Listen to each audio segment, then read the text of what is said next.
নির্ভীক ভাইকে অনেক বছর ধরে ভালোবাসি আমি। সে আমার প্রথম অনুভূতি, আমার প্রথম প্রেম, যাকে নিয়ে আমি বুনি হাজার খানেক স্বপ্ন। তদ্রূপ আমি তার কাছে সবচেয়ে জঘন্য, যার ছায়াকেও ঘৃণা করেন তিনি। তবুও ছাড়ছি না পিছু, পড়ে আছি দাঁত কামড়ে। লাইফ থেকে একটা বছর পিছিয়ে গেলাম শুধু তাকে একটু দেখার লোভে। দ্বিতীয় প্রেমিকের জন্য আমি আমার প্রথম প্রেমিককে খুন করে এলাম। ও যখন ছটফট করছিল তখন আমি কি শান্তি পাচ্ছিলাম বলে বোঝানো যাবে না। আশ্চর্য হলেও সত্য, ও শরীর থেকে কোনো রক্ত বের হয়নি। কি সব বলে যাচ্ছিস উনি? কাকে খুন করেছিস তুই? প্রথম প্রেমিক মানে? বুঝিসনি? না। নিজের খেয়ালিপনায় নিজেই তাচ্ছিলে হাসে অনন্দিতা। জীবন তাকে হেলায় বেলায় ঘুরাচ্ছে। আকাশের মতো বিশাল তার জীবন, যার কোনো কুল কিনারা নেই। একটু করে শ্বাস ফেলে বলে, পড়াশোনা হলো আমার প্রথম প্রেমিক, যাকে নিজ হাতে খুন করলাম আমি, শুধুমাত্র আমার দ্বিতীয় প্রেমিক তথা না হওয়া প্রেমিকের জন্য, যাকে সোজা বাংলায় একপাক্ষিক প্রেম বলে। কথাটা বলি ব্যঙ্গ হাসলো অনিন্দিতা। ইন্তিহার ভেতর থেকে দীর্ঘশ্বাস বের হয়ে আসলো। মেয়েটার পাগলামি আর নেওয়াই যাচ্ছে না। অবাক হয়ে বলেও, শুধুমাত্র নির্ভীক ভাইয়ের ভার্সিটিতে পড়ার জন্য একটা বছর গিফট না দিলেও পারতি। তোর ভালোবাসার ছিটে ফোটাও বুঝে না উনি, তারপরও কেন পিছে পড়ে আছিস? ভালোবাসা হলো দীর্ঘমেয়াদী ছ্যাঁচড়ামি। এই ছ্যাঁচড়ামি করতে সবাই পারে না। ভালোবাসলে ইগো রাখতে নেই, দাঁত কামড়ে পড়ে থাকতে হয়। তাই বলে একটা মেয়ে হয়ে এভাবে আর কতদিন পিছে পিছে ঘুরবি? কেন? কোন বিধানে লেখা আছে প্রেমের জন্য শুধু ছেলেরাই ছ্যাঁচড়ামি করতে পারবে আর মেয়েরা পারবে না? ইন্তিহা একটু থামলেও অনিন্দিতার হাত দুটো মুঠোবন্দি করে বলল, আমি সেটা বলিনি উনি। ইন্তেহা, তুই হয়তো আমায় সঠিক সাজেশনই দিচ্ছিস, কিন্তু বিশ্বাস কর, আমি নিজেকে দমিয়ে রাখতে পারছি না। চেষ্টা করেছি, লাভ হয়নি। প্রেমের আগুনে দগ্ধ হতে বেশ ভালোই লাগে। কষ্ট নিয়ে ভালোবাসতে শিখে গেছি আমি। এটা ঠিক না উনি। আমি তো ওনার উপর জোর খাটাচ্ছি না, তাহলে সমস্যা কোথায়? আমি তো আমার মতো করে নিজেকে কষ্ট দিচ্ছি, যদিও এটাই আমার কাছে সুখ কিংবা প্রাপ্তি। কথাটা নিছুকি তার ছেলে স্বরে বলল অনিন্দিতা। লেকের ধারে বসে গসিপ করছিল দুজনে। গুড়ি গুড়ি বৃষ্টির মধ্যে বেশ ভালোই লাগছে। অনিন্দিতা আকাশের দিকে তাকালো। রৌদ্রময় আকাশটাকে মেঘ কেমন ঢেকে নিয়েছে, তবুও আকাশ সুন্দর। ঠিক তেমনিভাবেই প্রিয় মানুষটার শত অবহেলার পরও মানুষটার প্রিয়ই থেকে যায়। অনুভূতি ছাপিয়ে যদি পারো ঘৃণা করতে, তাহলে তুমি হবে সেরা। নাহলে জীবন বিষাক্ত নীল মৃদনায় ছেয়ে যাবে। ইন্থিয়া অবাক দৃষ্টিতে অনিন্দিতার দিকে তাকালো। স্টাইলিশ, বুদ্ধিসম্পন্ন, প্রতিবাদী সুপার ইগো নিয়ে বড় হওয়া মেয়েটা আজ কতটা পরিবর্তন এসেছে। শুধু ভালোবেসে সহ্য করে নিচ্ছে হাজারো বেদনা। কি ভয়ঙ্কর অনুভূতি নিয়ে বেঁচে আছে। ভালোবাসার এ কি শক্তি! ইন্থিয়া দীর্ঘশ্বাস ফেল। নির্ভীক কেন যে উপেক্ষা করে মেয়েটাকে। কোনো দিকে কমতি তো নেই, তবু অনিন্দিতা অসহায়। হয়তো এটাই নিয়তি, কারণ মানুষ কখনোই পারফেক্ট হয় না। ইন্থিয়া ঘড়িতে টাইম দেখল 4:40 বাজে। মেয়েটা হুড়মুড়িয়ে উঠে গেল। আজ রক্ষে নেই। বাসায় গেলে নিশ্চয়ই মা কেলানি দিবে। অনিন্দিতা ইন্তিহার চঞ্চলতা অনুভব করল, তবুও তাকালো না। আমি যাই রে উনি, আজ আম্মু নির্ঘাত খুন্তি হাতে মারবে। তুইও তাড়াতাড়ি চলে যাস। অনিন্দিতা উত্তর করল না।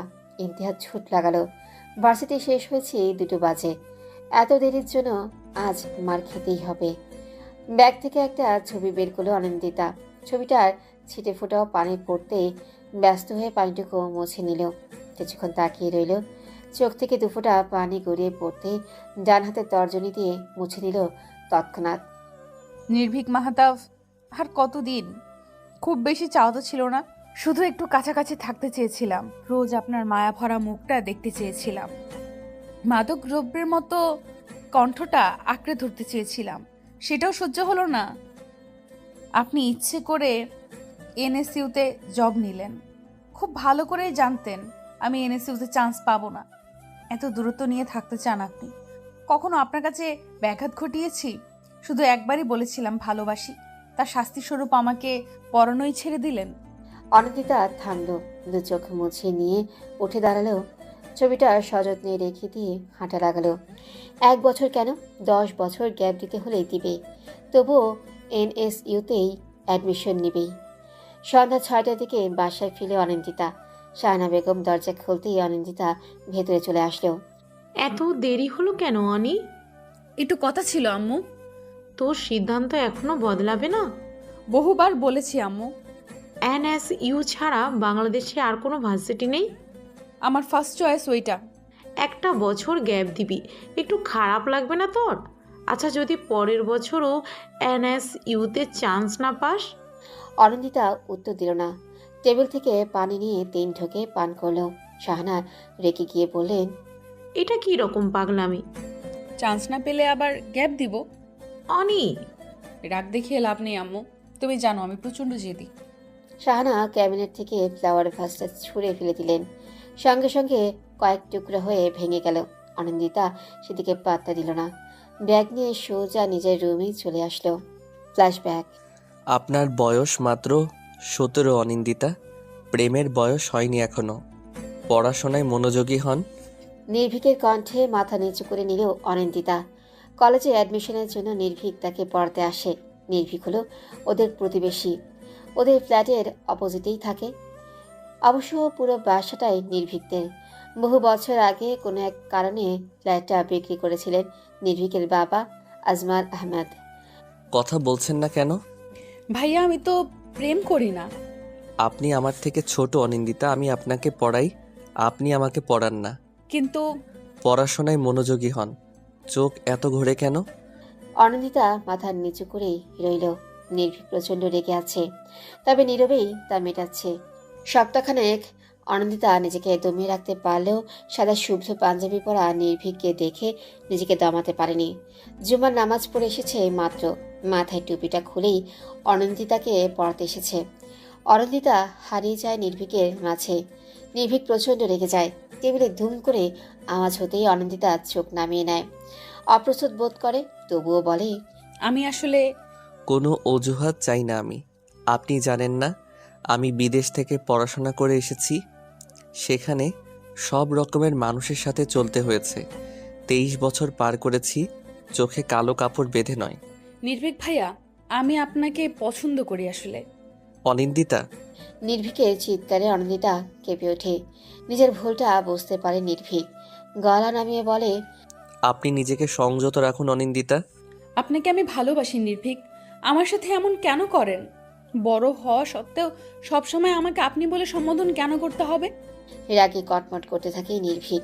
মেয়েটাকে বুঝিয়ে কোনো লাভই হবে না। অনিন্দিতার কথার উত্তর না দিয়ে নির্ভীক চলে যায়। অনিন্দিতা কষ্ট পায়, নীরবে চোখের পানি ফেলে। সারা রাত কাঁদে নিজের প্রিয় নোটটাতে লেখালেখি করে। ভালোবাসি নির্ভীক। পরদিন সকালে ঝড়টা অনিন্দিতার হৃদয়কে ব্যথিত করে। নির্ভীক আর তাকে পড়াতে পারবে না শুনে ব্যগ্র হয়ে ধরা গলায় বলে, নির্ভীক ভাইয়া আমাকে আর পড়াবে না কেন? ছেলেটা তোর ভালোর জন্য কদিন পড়িয়েছে।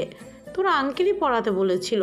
তোর পড়ার জন্য ছেলেটা ঘোরাঘুরিও করতে পারেনি, এখন একটু বিরতি চায়। অনিন্দিতা বুঝতে পারে বিষয়টা পুরোই মিথ্যে। আঙ্কেল পড়াতে বলেছে, তার নির্ভীক পড়াতে এসেছে। এটা সত্যি হলেও না পড়ানোর অজুহাতটা সম্পূর্ণ মিথ্যে। ভালোবাসি বলাতেই নির্ভীক তাকে পড়াবে না। আর অনিন্দিতার কোচিংয়ে যাওয়া হলো না সেদিন। সারাদিন কেঁদে বুক ভাসালো। এখন নির্ভীককে নিয়ম করে দেখতেও পাবে না। মাঝে কেটে যায় একটা সপ্তাহ।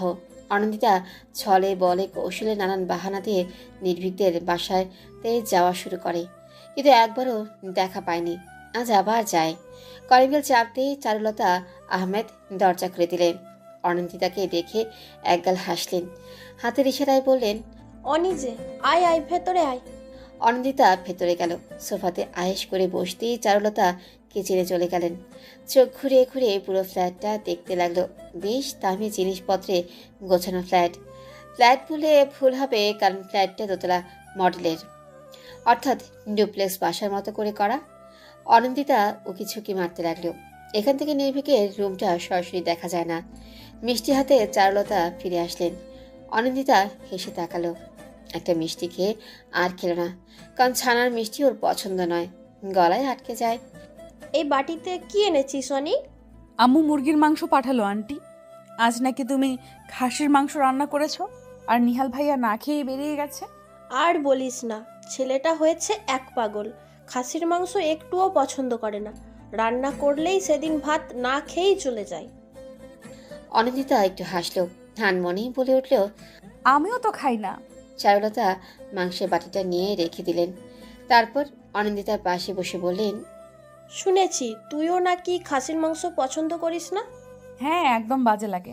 পুরো নিহালের মতো করে বললিস। ইস, আমি তো ভুলেই গেছি চুলায় তরকারি বসিয়েছি। এই ছেলেটার জন্য আবার রান্না বসাতে হয়েছে। আমি যাই রে অনি। চারুলতা চলে গেলেন। অনিন্দিতা মনে মনে খুশি হলো। সিঁড়ি পেয়ে উপরে উঠে গেল। ডান থেকে করিডোর দিয়ে গেলে 2 নম্বর রুমটাই নির্ভীকের। অনিন্দিতা পা টিপে টিপে হাঁটা লাগালো। এত সতর্ক হয়েও কোনো লাভ হলো না। সামনের পিলারের সাথে ধুম করে বাড়ি খেলো। মাথায় হাত বুলিয়ে আবারও হাঁটা লাগালো। নির্ভীক তার ঘরে অন্য কারো যাওয়া একদমই পছন্দ করে না। অনিন্দিতা তাই উকি মারল।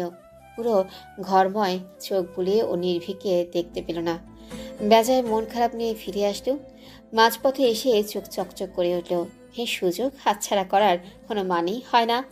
মনের আনন্দে নাচতে নাচতে নির্ভীকের ঘরে প্রবেশ করলো। প্রথমেই বেডে শুয়ে পড়ল। প্যানের দিকে তাকিয়ে আনমনে হাসলো। বালিশ দুটো কোলে নিয়ে বসে পড়ল। কিছুক্ষণ এভাবেই থেকে বালিশে নাক ডুবিয়ে দিল। এই বালিশেই তো নির্ভীকের শরীরে গন্ধ লেগে আছে। প্রাণ ভরেই নিঃশ্বাস নিল মেয়েটা। এত সুখ সুখ অনুভূতি হচ্ছে। সাইড টেবিলে থাকা নির্ভীকের হাস্যোজ্জ্বল ছবিটা বুকে চেপে ধরল।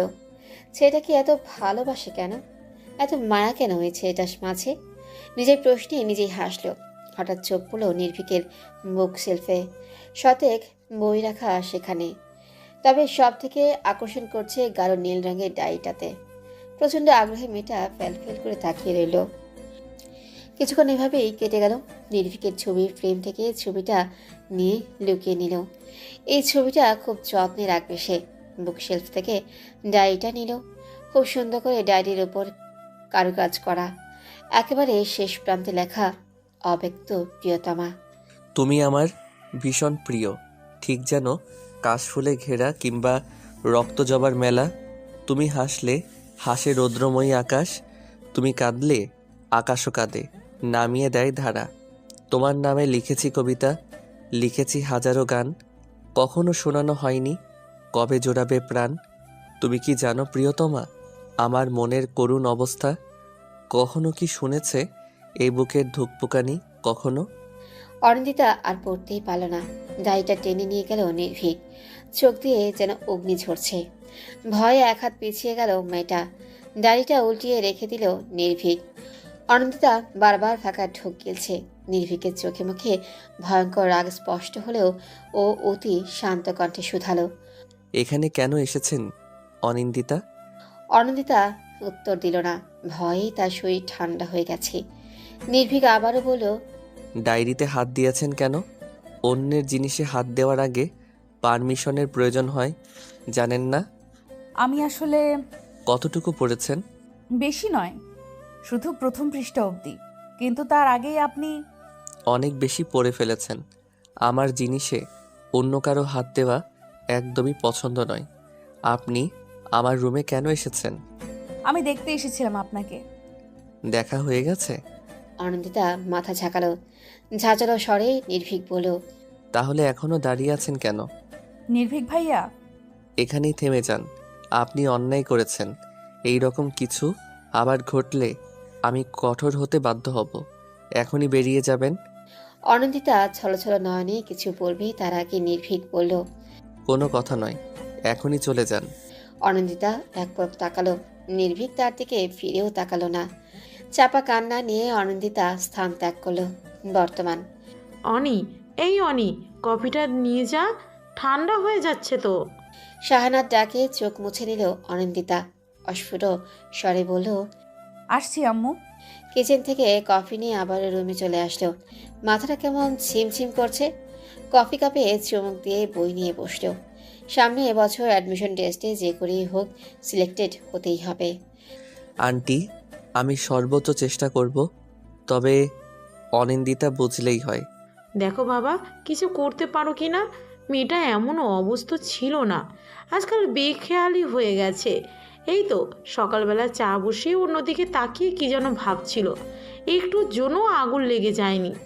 বিকেলে কফি ফেলে হাত পুড়িয়ে ফেলেছে। এমন করলে তো বড়সড় অঘটন ঘটে যাবে। হ্যাঁ, আমি বোঝাবো যাতে অন্য ভার্সিটিতে অ্যাডমিশন নেয়। তারপর দেখি অনিন্দিতা কি করে। শাহানা স্বস্তির নিঃশ্বাস ফেলেন। যদি মেয়েটার একটু সুবুদ্ধি ঘটে, এনএসইউতেই কেন অ্যাডমিশন নিতে হবে? দেশে আরও অনেক ভার্সিটি রয়েছে, কিন্তু না, সেগুলোতে তো হবে না। গভীর মনোযোগে বই পড়ার কথা থাকলেও বই পড়ছে না অনন্দিতা। আধ খাওয়া কফিটা ঠান্ডা হয়ে পড়ে আছে, দু চোখে কোণে পানি জমেছে। চাঁদের দিকে তাকিয়ে আছে সে। নির্ভীক মাহতাব শব্দের অর্থ চাঁদ। নির্ভীক তার কাছে চাঁদই রয়ে গেছে, আর অনন্দিতা হলেও সেই গরিব ব্রাহ্মণ। অবশ্য সেটাও ভুল, কারণ গরিব ব্রাহ্মণ রোজ নিয়ম করে চাঁদকে দেখতে পায়। চাঁদ তার থেকে লুকিয়ে থাকে না, আর নির্ভীক তার থেকে লুকিয়ে বাঁচে। প্রায় 10 মিনিট ধরে দাঁড়িয়ে আছে নির্ভীক। একজন জলজ্যান্ত মানুষ যে তার রুমে উপস্থিত, সেদিকে খেয়াল নেই মেয়েটার। তার ভাবনা জুড়ে নির্ভীককে না পাওয়ার বেদনা। 4টে বছর ধরে যার জন্য মরিয়া হয়ে উঠেছে, প্রায় 3টি বছর ধরে পাগল প্রায় অবস্থা, অথচ নির্ভীক তাদেরকে ফিরেও তাকায় না। নির্ভীক খ্যাক করে কেসে অনন্দিতার মনোযোগ পাওয়ার চেষ্টা করলো। অনন্দিতা ঘুরে তাকাতেই বলল, আপনি নাকি 1 বছর গ্যাপ দিচ্ছেন অনিন্দিতা? অনন্দিতা উঠে দাঁড়ালো। নির্ভীককে নিজের ঘরে আশা করেনিও। বিস্ময়ে ফেলফেল করে তাকিয়ে রইল বেশ কিছুক্ষণ। ঠোঁটের কোণে মৃদু হাসির রেখা। নির্ভীক ভ্রু কুঁচকে তাকালো। আমার কথা শুনতে পাচ্ছেন অনিন্দিতা? অনন্দিতা হকচকিয়ে উঠল। জামা টেনে নিয়ে ভালো করে ওড়না পেঁচিয়ে বলল, জি। এটা কি ঠিক হচ্ছে? কেন ঠিক নয়? নির্ভীক ঘুরে দাঁড়ালো। অনন্দিতা টেবিল থেকে বই নিতে গিয়ে চোখ পড়ল বুক শেলফে। মুহূর্তেই রাগ উঠে গেল। প্রতিটা বই ঘেঁটে দেখতে লাগলো। অবাকের চরম পর্যায়ে অনন্দিতা। নির্ভীকে ঠোঁট দুটো কাঁপছে। একটা বই মেয়েটার দিকে এগিয়ে দিয়ে রাগ মিশ্রিত কণ্ঠে বলল, এইসব কি? কি? আমার সাথে মজা করছেন? মজা কেন করব? এগুলো তো বই। টেবিলের উপর ধুম করে বইটা রাখলো। 8টা বই বের করে নিয়ে বলল, প্রতিটা বই প্রেম নিয়ে লেখা। পড়াশোনা বাদ দিয়ে এইসব পড়েন আপনি, আর এর জন্যই মাথার পোকাগুলো নড়ে চড়ে ওঠে। আপনি কি করে জানলেন এসব প্রেমের বই? নির্ভীক হকচকিয়ে উঠল। প্রশ্ন এড়াতে বলল, আমি এগুলো নিয়ে যাচ্ছি। প্রেমের সংলাপ না পড়ে বই পড়ুন, কাজে আসবে। চাই না আমার কোনো কাজ। জেদ করছেন? না, জেদ করছি না। আমি শুধু জানি একজনকে ভালোবাসি। থেমে যান। এনএসইউতে চান্স পাওয়ার ইচ্ছাটার একমাত্র কারণ যে আমি, সেটা খুব ভালো করেই জানি। এইসব পাগলামি বন্ধ করুন। এতে বিন্দুমাত্র লাভ হবে না, বরং যে নিজের ক্ষতি করছেন। অনন্দিতা চোখ দুটো নামিয়ে নিল।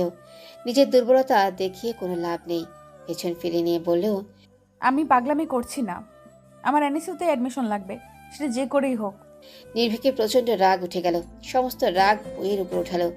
বইগুলো দুমড়ে মুচড়ে নিয়ে চলে গেল। নির্ভীকের যেতেই চাপা কান্নায় ভেঙে পড়ল মেয়েটা। যে জায়গাটায় নির্ভীক দাঁড়িয়েছিল সেই জায়গায় হাত বুলালো। যে জায়গায় নির্ভীক হাত ছুঁয়েছিল সেই জায়গায় ঠোঁট ছোঁয়ালো। চাঁদের আলো মেয়েটার মুখ উজ্জ্বল হয়ে গেছে। নির্ভীকের দাঁড়ানোর জায়গায় শুয়ে রইল। পাগলামি, ভালোবাসা হলো এক বিচিত্র অনুভূতির বড়সড় পাগলামি। অনি, এই অনি, মেঝেতে শুয়ে আছিস কেন মা? শরীর খারাপ করছে? অনি, এই অনি। মায়ের ডাকে চোখ পিটপিট করে তাকালো। মেঝেতে ঘুমানোর কারণে গালের এক পাশ লাল হয়ে আছে, সাথে গালে দুটো দাগও হয়েছে। হাই তুলে অনন্দিতা বলল, কি হয়েছে আম্মু? এখানে শুয়েছিস কেন? কাল তো গরম ছিল না, তাহলে জ্বর হয়েছে নাকি? ঘুমের ঘোরে পড়ে যাসনি তো? আম্মু একটু শান্ত হও। এমনি ভালো লাগছিল না, তাই শুয়েছিলাম। এখন বলো কি হয়েছে? মেঝে থেকে উঠ আগে, তোর আব্বু এসেছে, তোর সাথে কথা বলতে চাচ্ছে। অনিন্দিতা উঠে দাঁড়ালো। ঘড়িতে তাকিয়ে দেখলো 9টা বাজে। কক্সবাজার থেকে এত সকাল সকাল এসে পড়লেন কি করে? যা, ফ্রেশ হয়ে আয়, আমি নাস্তা রেডি করছি। শাহানা চলে গেলেন। অনিন্দিতা বিছানা থেকে ফোনটা নিয়ে নির্ভীকে প্রোফাইল ঘাটল। 5 ঘন্টা আগে অ্যাক্টিভ ছিল মানুষটা। অনিন্দিতার ভ্রু বেঁকে গেল। ছেলেটা রাতে ঘুমায়নি নাকি? হঠাৎ করে অনিন্দিতার বুকে মোচড় দিয়ে উঠল। নির্ভীক কি কাউকে ভালোবাসে? 2 বছর আগে নির্ভীকের ডায়েরিতে তো তেমনই লেখা ছিল। আপু, এই আপু, আর কতক্ষণ? হীরের কণ্ঠে ফোনটা রেখে দিল। ভাবনাগুলো নিয়েই বাথরুমে চলে আসলো। ফ্রেশ হয়ে এসে সোজা ড্রয়িং রুমে চলে আসলো। আরশাদ হক রিমোট নিয়ে টিভির চ্যানেল পাল্টাচ্ছেন। অনিন্দিতাকে দেখে বললেন, পাশে এসে বসো অনি। অনিন্দিতা বসলো না। আরশাদ ভ্রু কুচকে তাকালেন। মেয়েটা কেমন চুপচাপ হয়ে গেছে। বাড়ি মাতিয়ে রাখা মেয়েটার এমন করুণ দশা কেন? কি হলো? কখন এলে আব্বু? কিছুক্ষণ আগে। ফ্লাইটে করে এসেছো? ভাবলাম তাড়াতাড়ি আসা ও যাবে আর ভেজালও কম হবে। অনিন্দিতা একটু হাসলো। আরশাদ উঠে দাঁড়ালেন। মেয়ের মাথায় স্নেহের হাত রেখে বললেন, তুমি তোমার সিদ্ধান্ত এখনো বদলাবে না। আমি এনএসইউতেই পড়তে চাই আব্বু। যদি টাকা নিয়ে চিন্তা করো তাহলে আমি পার্ট টাইম জব খুঁজে নিব। ছি মামনি, আমি টাকা নিয়ে কেন চিন্তা করব? তোমার বাবা মধ্যবিত্ত হলেও এনএসইউতে পড়ানোর ক্ষমতা রাখে। আমি এনএসইউতেই পড়তে চাই আব্বু। 1 বছর গ্যাপ যাওয়া আমার জন্য কোনো বিষয় নয়। কথাগুলো বলতে গিয়ে কেঁদে ফেলল অনিন্দিতা। আরশাদ নিভে গেলেন। মেয়েকে দু হাতে বুকে জড়িয়ে বললেন, আচ্ছা তাই হবে। আমি তোমার মাকে বুঝিয়ে বলবো। তুমি অ্যাডমিশনের জন্য মন দিয়ে পড়াশোনা করো, কেমন? ভোরবেলা উঠে পড়াশোনা করছিল অনিন্দিতা। এনএসইউতে চান্স পেয়েই ছাড়বে। নির্ভীক তাকে সাইলেন্ট চ্যালেঞ্জ করেছে। একবার হেরে গেছে, তবে এবার হারবে না। সবসময় নির্ভীকের জয় চাইলেও আজ নিজের জয় চাইছে। ভালোবাসাকে একটু দেখার জন্যই এত কিছু করা। না হলে সপ্তাহখানেক পার হয়ে গেলেও নির্ভীকের দেখা মেলে না। মাস পার হয়ে গেলেও কথা হয় না। নির্ভীকের ভার্সিটিতে পড়লে দিনে একবার হলেও দেখার সুযোগ মিলবে। গভীর মনোযোগে ব্যাঘাত ঘটল। বেশ বিরক্ত হয়ে তাকালো অনন্দিতা। আপু, একটু শাড়িটা পরিয়ে দেবে প্লিজ? শাড়ি হাতে দাঁড়িয়ে আছে হির। অনিন্দিতা বেশ অবাক হলো। শাড়ি পরতে পছন্দ করে না হির। কোনো বিশেষ অনুষ্ঠান ছাড়া শাড়ি পরা হয় না তার। হঠাৎ করে শাড়ি কেন পরবি?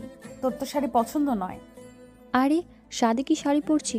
আজ তো আমাদের নবীন বরণ, কলেজে ফার্স্ট ডে, ভুলে গেলে? আজ নবীন বরণ? হ্যাঁ, একটু পরিয়ে দাও না প্লিজ, সবাই শাড়ি পরে আসবে। আচ্ছা আয়। হিরকে শাড়ি পরিয়ে দিল। তবে শাড়িটা বেশ পাতলা হওয়ায় শরীরের বেশ কিছু অংশ ফুটে উঠেছে। হির একটু স্বাস্থ্যবান হওয়াতে শাড়িটা মোটা করে পরানো সম্ভব নয়। অনিন্দিতা দীর্ঘশ্বাস ফেলে বলল, আমি আমার একটা শাড়ি নিয়ে আসছি। কিন্তু আমি কি পুরনো শাড়ি পরে অনুষ্ঠানে যাব? সমস্যা কোথায়? 2-1বারই তো পরেছি। না, আমি পুরনো শাড়ি পরে যাব না, সবাই আমাকে লেকফুল করবে। হির মন খারাপ করে নিজের ঘরে চলে গেল। অনিন্দিতার বেশ খারাপ লাগলো। দীর্ঘশ্বাস ফেলে কাবার্ড খুলল। একটা বক্স থেকে পার্পল রঙের শাড়ি বের করলো। শাড়িটা খুব পছন্দের, কখনো পরা হয়নি। নির্ভীকের পছন্দের রঙে কিনেছিল। ভেবেছিল নির্ভীক এর সাথে প্রথম ঘুরতে যাওয়ার সময় শাড়িটা পরবে। না, সেই ইচ্ছেটা আর হয়ে ওঠেনি। শখের জিনিস তো ঘরেই পুরনো হয়ে গেল। তার থেকে না হয় হিরই পড়ল। শাড়িটাতে হাত বুলিয়ে মৃদু হাসলো অনিন্দিতা। রাত দিন এক করে পড়াশোনা চালাচ্ছে অনিন্দিতা। মেয়ের পড়াশোনা দেখে বেশ খুশি হলেন আরশাদ। এনএসইউতে অ্যাডমিশন নেওয়ার জন্য কি খাটুনিটাই না খাটছে। আরশাদ হক পেশায় একজন সৎ ডক্টর। 2 মেয়ে আর স্ত্রীকে নিয়েই তার পরিবার। বাবা মা গত হয়েছে বহু বছর। অনেক কষ্ট করে প্রতিষ্ঠিত হয়েছেন, আর তাই পড়াশোনার গুরুত্ব বোঝেন। ঘড়িতে টাইম দেখে বাসা থেকে বেরিয়ে গেলেন। মাসে 2-1বার সরকারি কাজে বিভিন্ন জায়গায় যেতে হয়। এবার যাচ্ছেন পঞ্চগড়। শাহানার মন খারাপ, কারণ পুরো 15 দিনের জন্য যাচ্ছে আরশাদ। স্বামীর প্রতি অফুরন্ত ভালোবাসা। অ্যারেঞ্জ ম্যারেজ হলেও ভালোবাসায় কমতি নেই। আরশাদ বাসা থেকে বের হতেই চাপা কান্নায় ভেঙে পড়লেন। হির মায়ের কান্নাতে বিরক্ত হলো। আম্মু, এই ফ্যাচ ফ্যাচ করে কান্না থামাও প্লিজ। তুমি যেইভাবে কাঁদো, আমার বান্ধবীরা তাদের 22 দিনের রিলেশন ভেঙে গেলেও এইভাবে কাঁদে না। হীরের কথায় শাহানা ছুটে গেলেন। পায়ে জুতোটা উঠিয়ে বললেন, মারবো এক চর। অসভ্য মেয়ে, মায়ের কাছে বন্ধু মহলের কুকর্ম শোনাচ্ছ। তোর বাবার সাথে আমার 22 বছরের সম্পর্ক, বুঝলি? 22 বছরের সম্পর্ক। তো এর জন্য ফ্যাচ ফ্যাচ করে কাঁদবে? আব্বু তো 15 দিন পরে চলে আসবে, সমস্যা কোথায় বলো তো? প্রচণ্ড বিরক্তি নিয়ে স্থান ত্যাগ করলেন শাহানা। এই মেয়েটা যেমন তেরা ঠিক তেমনি অসভ্য। অন্যদিকে বড় মেয়েটা হয়েছে পাগল প্রকৃতির। ফার্স্ট চয়েস যেটা সেটাই চাই। 2 মেয়েকে প্রায় 20 বছর যাবৎ সহ্য করে যাচ্ছে। এত আদর দিয়ে বাদর হয়েছে। কি বিড়বিড় করছো আম্মু? অনন্দিতার কথাতে ঘাড় ঘুরে তাকালেন। ডাইনিং গোছাতে গোছাতে বললেন, এসে পড়েছিস? তোর আব্বু তো এই মাত্র পঞ্চগড় চলে গেল। কি? হ্যাঁ, মিনিট 10 হলো। আমাকে ডাকবে না একবার? আব্বু তো 15 দিনের জন্য গেল। তোর আব্বুই বারণ করেছে, ফোন করে কথা বলতে বলেছে। আপাতত এই গ্লুকোজটা খা, শরীরে জোর আসবে। একটা বছর ধরে কম খাটনি তো যাচ্ছে না। অনন্দিতা গ্লুকোজের পানিটা নিল, একটু খেয়ে আবারও রেখে দিল। হঠাৎই মনে পড়ল আজ শুক্রবার। উল্লসিত মন নিয়ে ছাদের দিকে পা বাড়ালো। লাল নীল নানা রঙের নয়নতারা ফুল ফুটে রয়েছে। ছাদের এক অংশ জুড়ে বাগান করেছে নির্ভীক। পড়াশোনাটা বিদেশে করলেও ও প্রতি 3 মাস অন্তর বাংলাদেশে এসে ঘুরে যেত সে। প্রায় 6 বছর যাবৎ এই বাগান তৈরি করা হয়েছে। গত 4 বছর ধরে অনন্দিতা নিজেও এই বাগানের যত্ন করে। অবশ্যইটা নির্ভীকের অগোচরে, কারণ নির্ভীক দেখে ফেললেই সর্বনাশ। এক বলতি কথার সাথে জ্ঞান শুনিয়ে দেয়। বাগানের ফুলগুলো একটু একটু করে ছুঁয়ে দিল। বড় আপন এই ফুলগুলো, কারণ প্রতিটা ফুলে নির্ভীকের স্পর্শ, যা ওর কাছে ভীষণ প্রিয়। চিলেকোঠা দিয়ে কারো পায়ের আওয়াজ পাওয়া গেল। অনন্দিতা দ্রুত সরে গেল। পানির ট্যাঙ্কের পেছনে লুকিয়ে পড়েছে। নির্ভীক এই সময়টাতে প্রতি শুক্রবার স্পেশালভাবে বাগানের যত্ন করে, সাথে খানিকটা শরীর চর্চা। নির্ভীক বাগানের ভেতরে প্রবেশ করলো। দুটো গাছকে স্পর্শ করে ভ্রু কুচকে দিল। একটু একটু করে প্রতিটা গাছ স্পর্শ করলো। কিছুক্ষণ থম মেরে দাঁড়িয়ে রইল। পেছন ঘুরে তাকালো। চোখ দুটো রক্ত লাল, শ্যামরঙা গালে লাল আভা যেন কাঠিন্য প্রকাশ করছে। প্রচণ্ড রাগে চোয়াল শক্ত হয়ে গেছে, কপালে ভাঁজ পড়েছে। অনন্দিতা চিত্ত কেঁপে উঠল। নির্ভীকের মুখের এমন ভঙ্গিমা দেখে অনন্দিতার মন বিষিয়ে গেল। কোথাও এক অদ্ভুত কষ্ট অনুভব হলো। নির্ভীক কেন তো রেগে আছে? এটা আগেই তো ঠিক ছিল। অনন্দিতার ভাবনার মাঝে নির্ভীকের কঠিন স্বর ভেসে আসতো। বেরিয়ে আসুন অনিন্দিতা। মেয়েটা চমকে গেল। নিজের কানকে যেন বিশ্বাসই হচ্ছে না। ফাঁকা ঢোক গেলে আরেকটু চেপে লুকিয়ে রইল। দ্রুত বেরিয়ে আসুন অনিন্দিতা, খুব খারাপ হয়ে যাচ্ছে কিন্তু। অনন্দিতা কাপা শরীরে বেরিয়ে আসলো। নির্ভীক তার দিকে এক পলক তাকিয়ে পেছন ঘুরে নিল। অনন্দিতা কষ্ট পেল। নির্ভীক কখনো তাকে ভালো করে দেখেই না। মানুষ এতটা নিষ্ঠুর হতে পারে? চোখের পানি চিকচিক করে উঠল। এমন এক মানুষের প্রেমে পড়েছে যে বিন্দু মাত্র সহ্য করতে পারে না তাকে। তবুও মেয়েটা হাসলো। নির্ভীকের ঠোঁটের হাসি দেখার জন্য নির্দ্বিধায় এক সমুদ্র ডুব দিতে পারে। এই সময় কেন এখানে এসেছেন? এমনি ভালো লাগছিল না তাই। মিথ্যে বলছেন আপনি। অনন্দিতা উত্তর দিল না। নির্ভীক কাঁটাযুক্ত গোলাপ গাছে হাত বোলাতে লাগলো। অনন্দিতা চমকে উঠল। চোখ দুটো যেন হন্তদন্ত হয়ে গেছে। এক পা এগিয়ে বলল, নির্ভীক ভাইয়া আপনি? অনন্দিতা নাম দেওয়ার সাথে সাথে গোলাপ গাছটাকে চেপে ধরল নির্ভীক। মুহূর্তেই হাঁটা ছিন্ন বিচ্ছিন্ন হয়ে রক্ত ঝরতে লাগলো। অনন্দিতা ডুকরে কেঁদে উঠল। তাদের দাঁত চেপে নির্ভীক বলল, এখানেই থেমে যান, আর এক পা বাড়ালে ভয়ঙ্কর কিছু হয়ে যাবে। নির্ভীক ভাইয়া। আগাবেন না। অনন্দিতা নির্ভীকের কথার দিকে পাত্তেই দিল না। জলভরা নয়নে ছুটে আসলো নির্ভীকের কাছে। নির্ভীকের হাত দুটো চেপে ধরল। ঝটকা মেরে হাতটা সরিয়ে নিল নির্ভীক। অনন্দিতা যেন ভয় পেয়ে গেল, কারণ নির্ভীক কাটা স্থানে ক্যাকটাস গাছের পাতা চেপে ধরেছে। মেয়েটা ডুকরে কেঁদে উঠল। হাতে নির্ভীকের রক্ত লেগে আছে। নির্ভীকের চোখ দুটো ফুলে ফেপে উঠেছে। ব্যথায় মাথা টনটন করে উঠছে। ধরা গলায় নির্ভীক বলল, আপনি আরো ভয়ঙ্কর কিছু দেখতে চান? অনন্দিতা মাথা ঝাঁকালো। নির্ভীকের হাতের দিকে তাকিয়ে রইল। কষ্টে বুকটা ভারী হয়ে উঠেছে। টপটপ করে রক্ত পড়ছে। লাল রঙের সেই স্থানটা জ্বলজ্বল করছে। এখানে দাঁড়িয়ে আছেন কেন? বলেছি না এই সময়টাতে ছাদে আসবেন না। অনন্দিতা ছাদের মেঝেতে বসে পড়ল। নির্ভীকের পা তার এক হাত দূরে। পা স্পর্শ করতে যেতেই নির্ভীক 2 কদম পিছিয়ে গেল। অনন্দিতা নির্ভীক যেখানে দাঁড়িয়ে ছিল সেখানে মাথা ঠেকিয়ে দিল। নির্ভীক ফিরেও তাকালো না। আমি আর কখনো আসবো না, শুধু হাতটা সরিয়ে ফেলুন। রক্ত ঝরছে, আপনি কষ্ট পাচ্ছেন। তার থেকে বেশি কষ্ট আপনি আমাকে দিচ্ছেন। আপনি কেন বুঝতে চান না আমি আপনাকে পছন্দ করি না? আমি চলে যাচ্ছি নির্ভীক ভাইয়া, প্লিজ হাতটা সরিয়ে ফেলুন। নির্ভীক সরালো না। অনন্দিতা বুঝতে পারল বিষয়টা। নির্ভীকে দাঁড়িয়ে থাকা জায়গায় চুমু খেল। ছাদে পড়ে থাকা রক্তগুলো দু হাতে মেখে নিল। নির্ভীকের হাতের দিকে তাকিয়ে কাঁদছে মেয়েটা।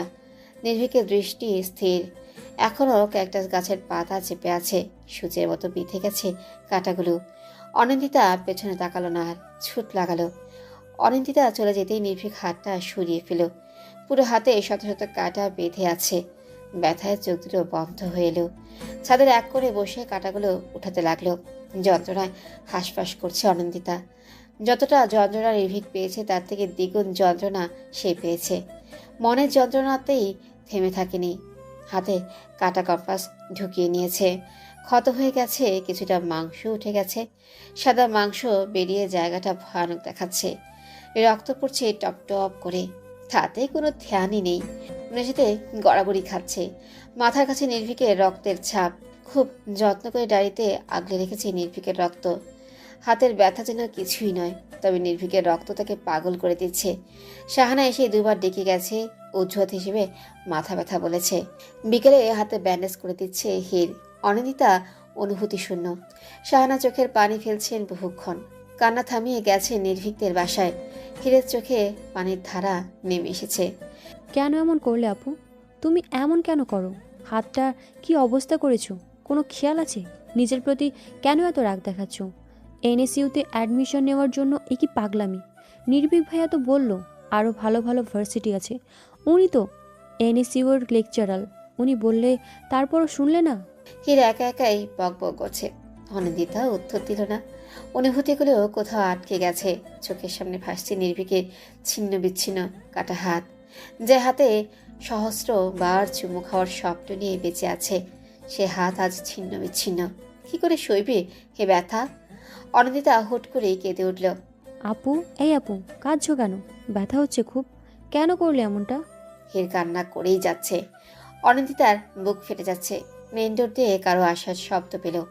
হির কান্না থামিয়ে বলল, নির্ভীক ভাই। অনিন্দিতা ঘাড় ঘুরিয়ে তাকালো। চকলেট রঙের টি শার্ট পরে আছে নির্ভীক। অনিন্দিতা চোখ দুটো নির্ভীকের হাতের দিকে গেল। হাতে সাদা রঙের ব্যান্ডেজ করা। বুকের ভেতরে যেন কেউ ছুরি ঢুকিয়ে দিয়েছে। নির্ভীকের দৃষ্টি অন্যদিকে। পেছন থেকে চারুলতা হন্তদন্ত হয়ে আসলেন। হির উঠে দাঁড়ালো। চারুলতা ব্যস্ত হয়ে পড়লেন। অনিন্দিতাকে কথা শোনাতে লাগলেন। সে কথা মেয়েটার কর্ণপাত হলো না। মিনিট 10 এভাবেই কেটে গেল।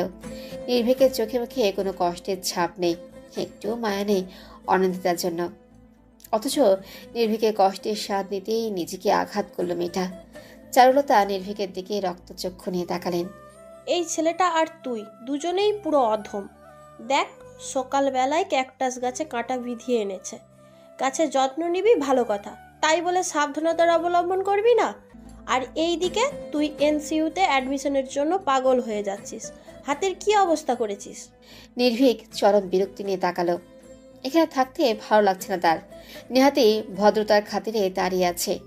15 মিনিট পর শাহানা আর নিহাল আসলো। সাথে ডাক্তারও আছেন। নিহালের চোখে মুখে চিন্তার ছাপ। চারুলতা পাশ থেকে উঠে গেলেন। ডাক্তার চেক আপ করে ওষুধ পানি লিখে দিলেন। বাসায় একজন ডাক্তার থাকলেও বাইরের ডাক্তারের প্রয়োজন হয়, তা আবারও প্রমাণ হয়ে গেল। নিহাল ডাক্তারকে এগিয়ে দিতে গেলেই নির্ভীক বাধা দিল। আমি যাচ্ছি, তুই এখানেই থাক। নিহাল কথা বাড়ালো না। অনিন্দিতা পাশে এসে বসলো। মাথায় হালকা করে গাঁটটা মেরে বলল, ফাজিল মেয়ে, হাতের কি অবস্থা করেছো? এত ভালো স্টুডেন্ট হতে হবে কোনো সংবিধানে লেখা হয়েছে? এনএসইউ এর থেকে অনেক ভালো ভার্সিটি আছে, সেগুলোতে পড়তে পারতে। অনিন্দিতা মৃদু হাসলো। চারুলতা স্বস্তির নিঃশ্বাস ফেলে বললেন, বোঝা একটু। শাহানা প্রচন্ড রেগে আছেন, তবু কিছু বলছেন না। মেয়ের হাতের দিকে তাকিয়ে প্রচন্ড কষ্ট হলো। হির সবার জন্য শরবত বানাতে গেল। প্রচন্ড গরম পড়েছে, তার উপর সবাই ছুটের ওপর ছিল। আমি কি সত্যি চান্স পাবো না নিহাল ভাইয়া? কেন পাবে না? অবশ্যই পাবে। ভালো করে মনোযোগ দিয়ে পড়ো। তবে নিজের ক্ষতি কেন করলে? এখন তো কয়েকদিন পড়াশোনা বন্ধ। চারুলতা পাশে এসে বসলেন। অনিন্দিতা মাথায় হাত বুলিয়ে বললেন, একদম চিন্তা করবি না, তুই চান্স পাবি। আত্মবিশ্বাস আছে না? অনিন্দিতা মাথা ঝাঁকালো। নির্ভীক মাত্রই ফিরে এসেছে। চারুলতা বললেন, নির্ভীককে বলবো তোর অ্যাডমিশন টেস্ট অবধি যেন পড়াই, দেখবি এবার চান্স পাবিই পাবি। অনিন্দিতা সম্মতি জানিয়ে দরজায় তাকালো। বিরক্তি নিয়ে তাকিয়ে আছে নির্ভীক, যেন এক্ষুনি সব কিছু ধ্বংস করে দেবে। টানা সারাদিন কান্না করায় কণ্ঠ ভেঙে গেছে অনিন্দিতার। হাতের ব্যথায় আর টানা কান্না করায় ঠান্ডা লেগে জ্বরও এসে গেছে। 3 দিন অবধি এ জ্বর বেড়েই চলল। 7 দিনের মাথায় জ্বর নামলো। সবাই দেখতে আসলেও নির্ভীক দেখতে এলো না। এতটা হেলায়ও মেয়েটা নির্ভীককে খুঁজেই চলেছে, কিন্তু কোথাও নির্ভীকের দেখাই গেল না। মাঝে একদিন ডাক্তার দেখানোর জন্য বের হচ্ছিল, সিঁড়ি নামার সময় চোখাচোখি হয়, তবে নির্ভীক তার খোঁজ নেয়নি। শাহানার সাথে 2-1টা কথা বলে চলে গেছে। প্রচণ্ড কষ্ট নিয়ে 10-10টা দিন কাটিয়ে দিল অনিন্দিতা। এখন শরীর অনেকটাই সুস্থ। চারুলতার কথা অনুযায়ী আজ নির্ভীক পড়াতে আসবে। বেজায় খুশি মেয়েটা, কতদিন পর আজ নির্ভীককে দেখতে পাবে। পরিপাটি হয়ে বসে আছে অনিন্দিতা। যদিও নির্ভীক তার দিকে ফিরেও তাকায় না, তবুও নিজেকে পারফেক্ট দেখানো চাই। হঠাৎ করেই ফোনটা বেজে উঠল। ইন্তিহা কল করেছে। রিসিভ করেই বলল, হ্যাঁ ইন্তেহা, বল। এখন কেমন আছিস তুই? ভালো। এখনো মন খারাপ? নির্ভীক ভাইয়া তোকে দেখতে আসেনি না? আরে তা কেন হবে, এই তো সেদিনও সিঁড়িতে দেখা হলো। অত ঘটা করে দেখা সাক্ষাৎ হয় নাকি? কথাগুলো বলার সময় আনন্দিতা স্বর কেঁপে উঠল। কত কষ্টে নিজের আবেগ লুকিয়ে আছে তা নিজেও জানে না। ইন্তিহা দীর্ঘশ্বাস বুঝিয়ে দিলেও সে ধরা পড়ে গেছে। আমাকে বোঝাতে হবে না আর। আজ থেকে নির্ভীক ভাইয়া তোকে পড়ানোর কথা, তাই না? হ্যাঁ, আন্টি তো বলেছে, দেখি উনি আসেন কিনা। আচ্ছা ঠিক আছে, ভালো করে পড়িস। কিন্তু এমনিতেই একটা বছর পিছিয়ে গেলি। এখন রাখছি, কেমন? আচ্ছা। অনিন্দিতা ফোন রেখে দিল। চোখে পানি চিকচিক করছে। পেছনে ঘুরতেই নির্ভীককে দেখতে পেল। অবাক চোখে তাকালো। নির্ভীক তার বুকশেলফ নাড়াচাড়া করছে। কখন এলেন উনি? কিছু ম্যাথ লিখে দিয়েছি, সলভ করুন। অনিন্দিতা মাথা ঝাঁকালো ঠিকই, তবে চোখ সরালো না। ব্ল্যাক ট্রাউজারের সাথে ছাই রঙা টি শার্টটা এত ভালো ছানায় ছিল না। নির্ভীক পেছনে ঘুরে তাকালো। অনিন্দিতাকে তাকিয়ে থাকতে দেখে বেশ বিব্রত হলো, তবে তেমন কিছুই না বলে বই দুটো টেবিলে রাখলো। অনিন্দিতার সেদিকে খেয়ালই নেই। দেখা শেষ হলে পড়তে বসুন। অনিন্দিতা চমকে তাকালো। নির্ভীকের কথায় খানিকটা লজ্জা পেল। নির্ভীকে ডান হাতের দিকে বারবার তাকানোর চেষ্টা চালালো, তবে ব্যর্থ হলো। সেটার হাতে এখনো কি যন্ত্রণা হয়। স্কেল দিয়ে টেবিলে বাড়ি দিতে অনিন্দিতা চমকে উঠল। নির্ভীক মুখে কাঠিন্য এনে বলল, আমি কি চলে যাব? সরি। নির্ভীক উত্তর দিল না। অনিন্দিতা পড়তে বসলো। বারবার মনোযোগে ব্যাঘাত ঘটছে। হঠাৎ করে নির্ভীকের ফোন আসলো। ফোন রিসিভ করে ব্যালকনিতে চলে গেল। লেকের ধারে বসে আছে রোজ। মেয়েটার সুশ্রী মুখে বিন্দু বিন্দু চিন্তার ছাপ। সূর্য তার সারাদিনের কর্মব্যস্ততায় জীবন পেরিয়ে আকাশের বুকে নিজেকে লুকিয়ে নিয়েছে। ভারী নিঃশ্বাসের শব্দ কেমন নিস্তব্ধতায় সুর তুলেছে। বারবার ঘুরে দেখছে সে। উপায় না পেয়ে ফোনে নাম্বার ডায়াল করে কল লাগালো। আর কতক্ষণ লাগবে নির্ভীক? আসছি তো। রাস্তায় প্রচণ্ড জ্যাম ইয়ার। জ্যামে বসে থাক তুই।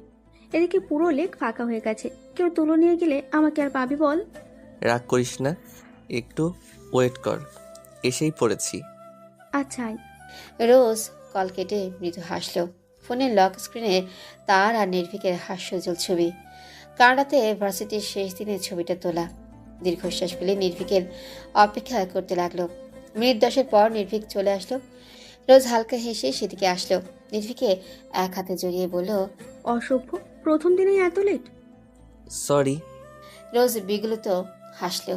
নির্ভীকের বা হাতটা গোটানো দেখে ভ্রু কুচকালো। খপ করে নির্ভীকের হাত ধরতে যেতেই নির্ভীক সরে গেল। দেখা হাতে কি আছে? দেখাবো না। খারাপ হয়ে যাচ্ছে কিন্তু। তো নির্ভীক, আমি কিন্তু তোকে খুব মারবো।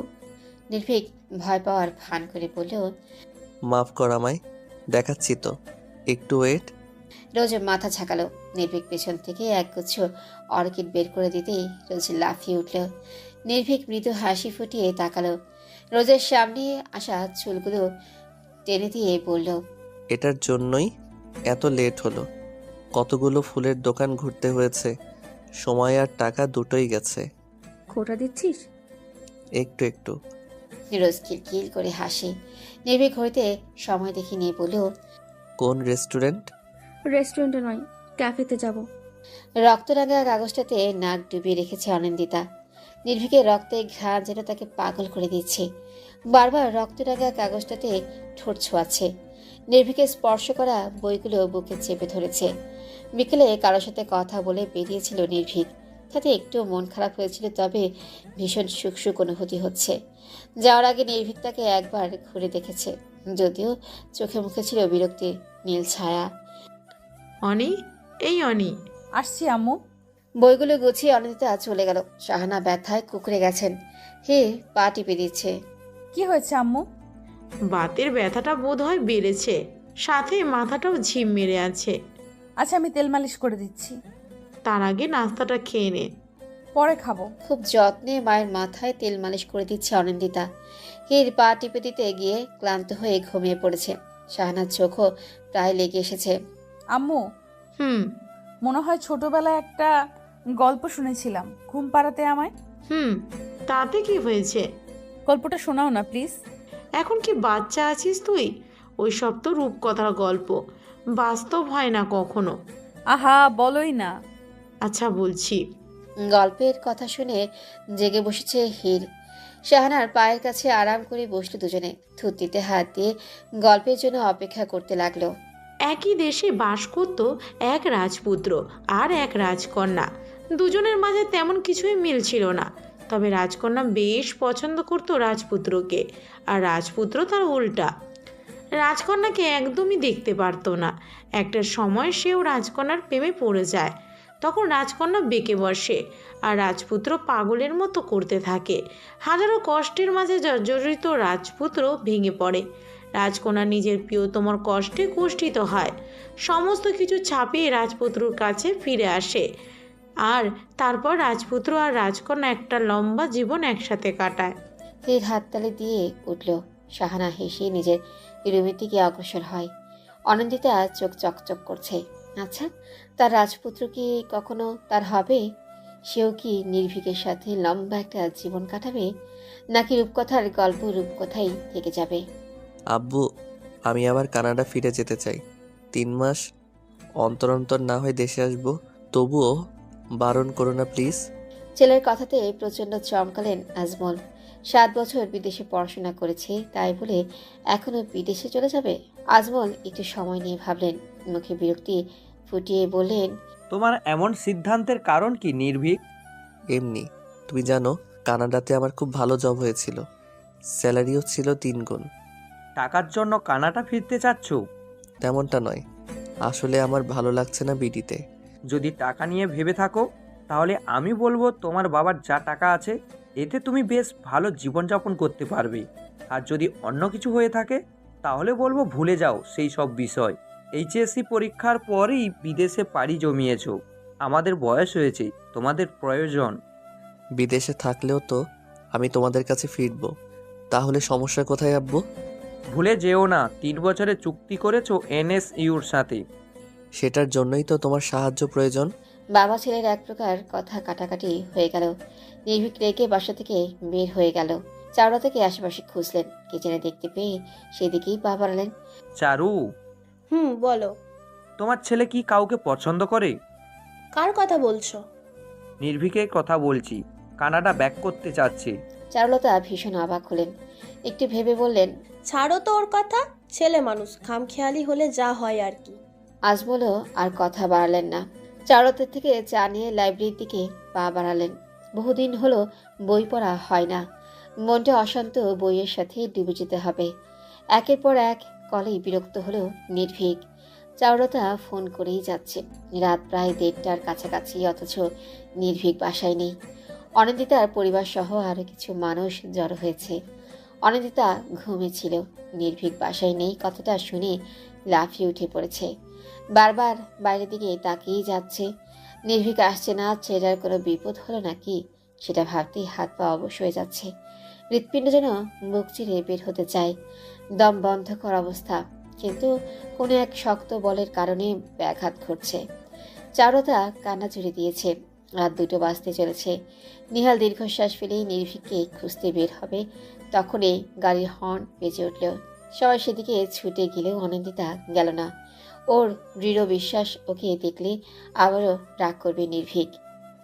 তাই পিলারে পাশ ঘেঁষে দাঁড়িয়ে রইল। মিনিট পাঁচেক পর সবাই চলে আসলো। নির্ভীককে দেখতে পেল না।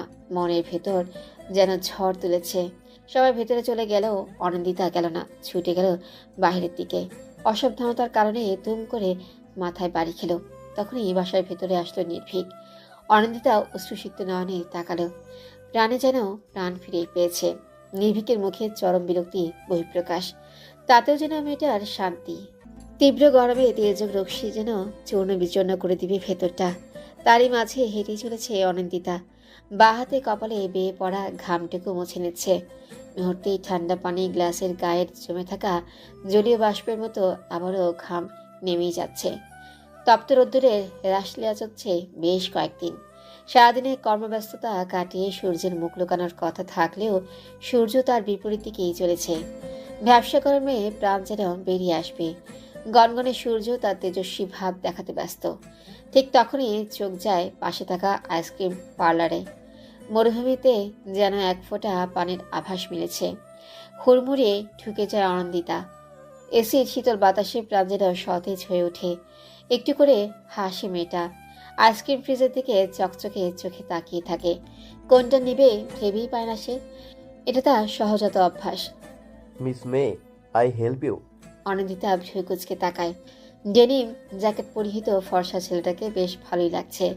যে কারো নজর কাড়ার শক্তি রয়েছে তার, কিন্তু সে রূপে অনিন্দিতার মন গলে না। ছেলেটা তার দিকে মোহ দৃষ্টি দিয়ে আছে। অনিন্দিতা কোনো কথাই বলল না। ছেলেটা যেন লজ্জা পায়। ফ্রিজ থেকে আইসক্রিম তুলে নিয়ে পাশে থাকা টেবিলেই বসে পড়ে। অনিন্দিতা দ্বিধাদ্বন্দ্ব কাটিয়ে কুলফি তুলে নেয়। প্যাকেট খুলে এক বাইট দিবে কি দিবে না, তখনই চোখ যায় অদূরে বসে থাকা নির্ভীকের দিকে। চকচকে চোখে তাকায়, তবে পাশে থাকা মেয়েটাকে লক্ষ্য করে না সে। নির্ভীক এদিকেই এগিয়ে আসে। বিস্ময়ে হতবাক হয়ে ভুলে যায় লুকানোর কথায়। কারো ডাকে নির্ভীক পিছন ফিরে তাকায়। তখনই অনিন্দিতার মাথা চওড়াও করে আসে। দ্রুত পিলারের পেছনে লুকিয়ে পড়ে। নির্ভীকের বয়সী এক সুন্দর ভামিনী দেখে কপালে ভাঁজ পড়ে যায়। তার সাথে হেসে হেসে কথা বলছে নির্ভীক। হাতের আইসক্রিমটা পড়ে যায় রোজের সাথে নির্ভীকের হালকা আলিঙ্গন দেখে চোখ ছলছল করে ওঠে। তখনই ডাক পড়ে ডেনিম জ্যাকেট পরা সেই ছেলেটির। হে মিস, আইসক্রিম খেতে এসে আইসক্রিম গলিয়ে যাচ্ছ কেন? হকচকিয়ে ওঠে মেয়েটা। সেটা ভ্রুযুগল কেমন কুচকে আছে। পাকা ঢোকিলে নেয়। কেন যেন গলা থেকে বুড়ি ফুটছে না। হে, কোথায় হারিয়ে গেছো? জি। আইসক্রিম তো গলে পানি হয়ে গেছে, ফেলো ওটা। অনিন্দিতা আর সম্মতির প্রয়োজন মনে করে না। হাত থেকে নিয়ে আইসক্রিমটা ফেলে দেয়। বক্স আইসক্রিম তুলে দেয় হাতে। অনিন্দিতা সেদিকে ধ্যান নেই। তার চোখ দুটো নির্ভীক আর রোজের দিকে ছলছল নয়নে তাকিয়ে আছে। এই যে মিস। হকচকিয়ে ওঠে অনিন্দিতা। ছেলেটা হাত বাড়িয়ে বলে, আসিম মাহাতাব। মাহতাব নাম শুনে শরীর ঝাঁকুনি দিয়ে ওঠে। নির্ভীকের দিকে এক পলক তাকায়। নির্ভীক নেই। তবে কি চোখের ব্যায়াম হয়েছে তার? হঠাৎ আইসক্রিমটা হাত থেকে পড়ে যায়, ছিটকে পড়ে অসীমের শরীরে। ছেলেটা বোধ হয় সামান্য বিব্রত হয়। কিছু মানুষ তাদের দিকেই তাকিয়ে আছে। অসীম গলা উঠিয়ে ডাকে, ওয়েটার, ইয়েস স্যার। কিছু টিস্যু দিয়ে যান, আর এটা কাউকে দিয়ে ক্লিক করুন। মাথা ঝাঁকিয়ে ওয়েটার চলে যায়। টিস্যু দিতে মুছে নেয় শার্ট। এতক্ষণ পর বিষয়টা খেয়াল হয় অনিন্দিতার। চক্ষু লজ্জায় পড়ে যায়। ভদ্রতার খাতিরে টিস্যু নিয়ে অসীমের শার্টের হাতাটুকু মুছে দেয়। ছেলেটা লম্বা হাসে। তাতে যেন আর লজ্জা পায় সে। ইটস ওকে, হাইপার হয়েও না, I am totally okay. Sorry. It's all right. But কি ভাবছিলে তুমি? না মানে অনিন্দিতার অস্বস্তি দেখে প্রসঙ্গ পাল্টায় অসীম।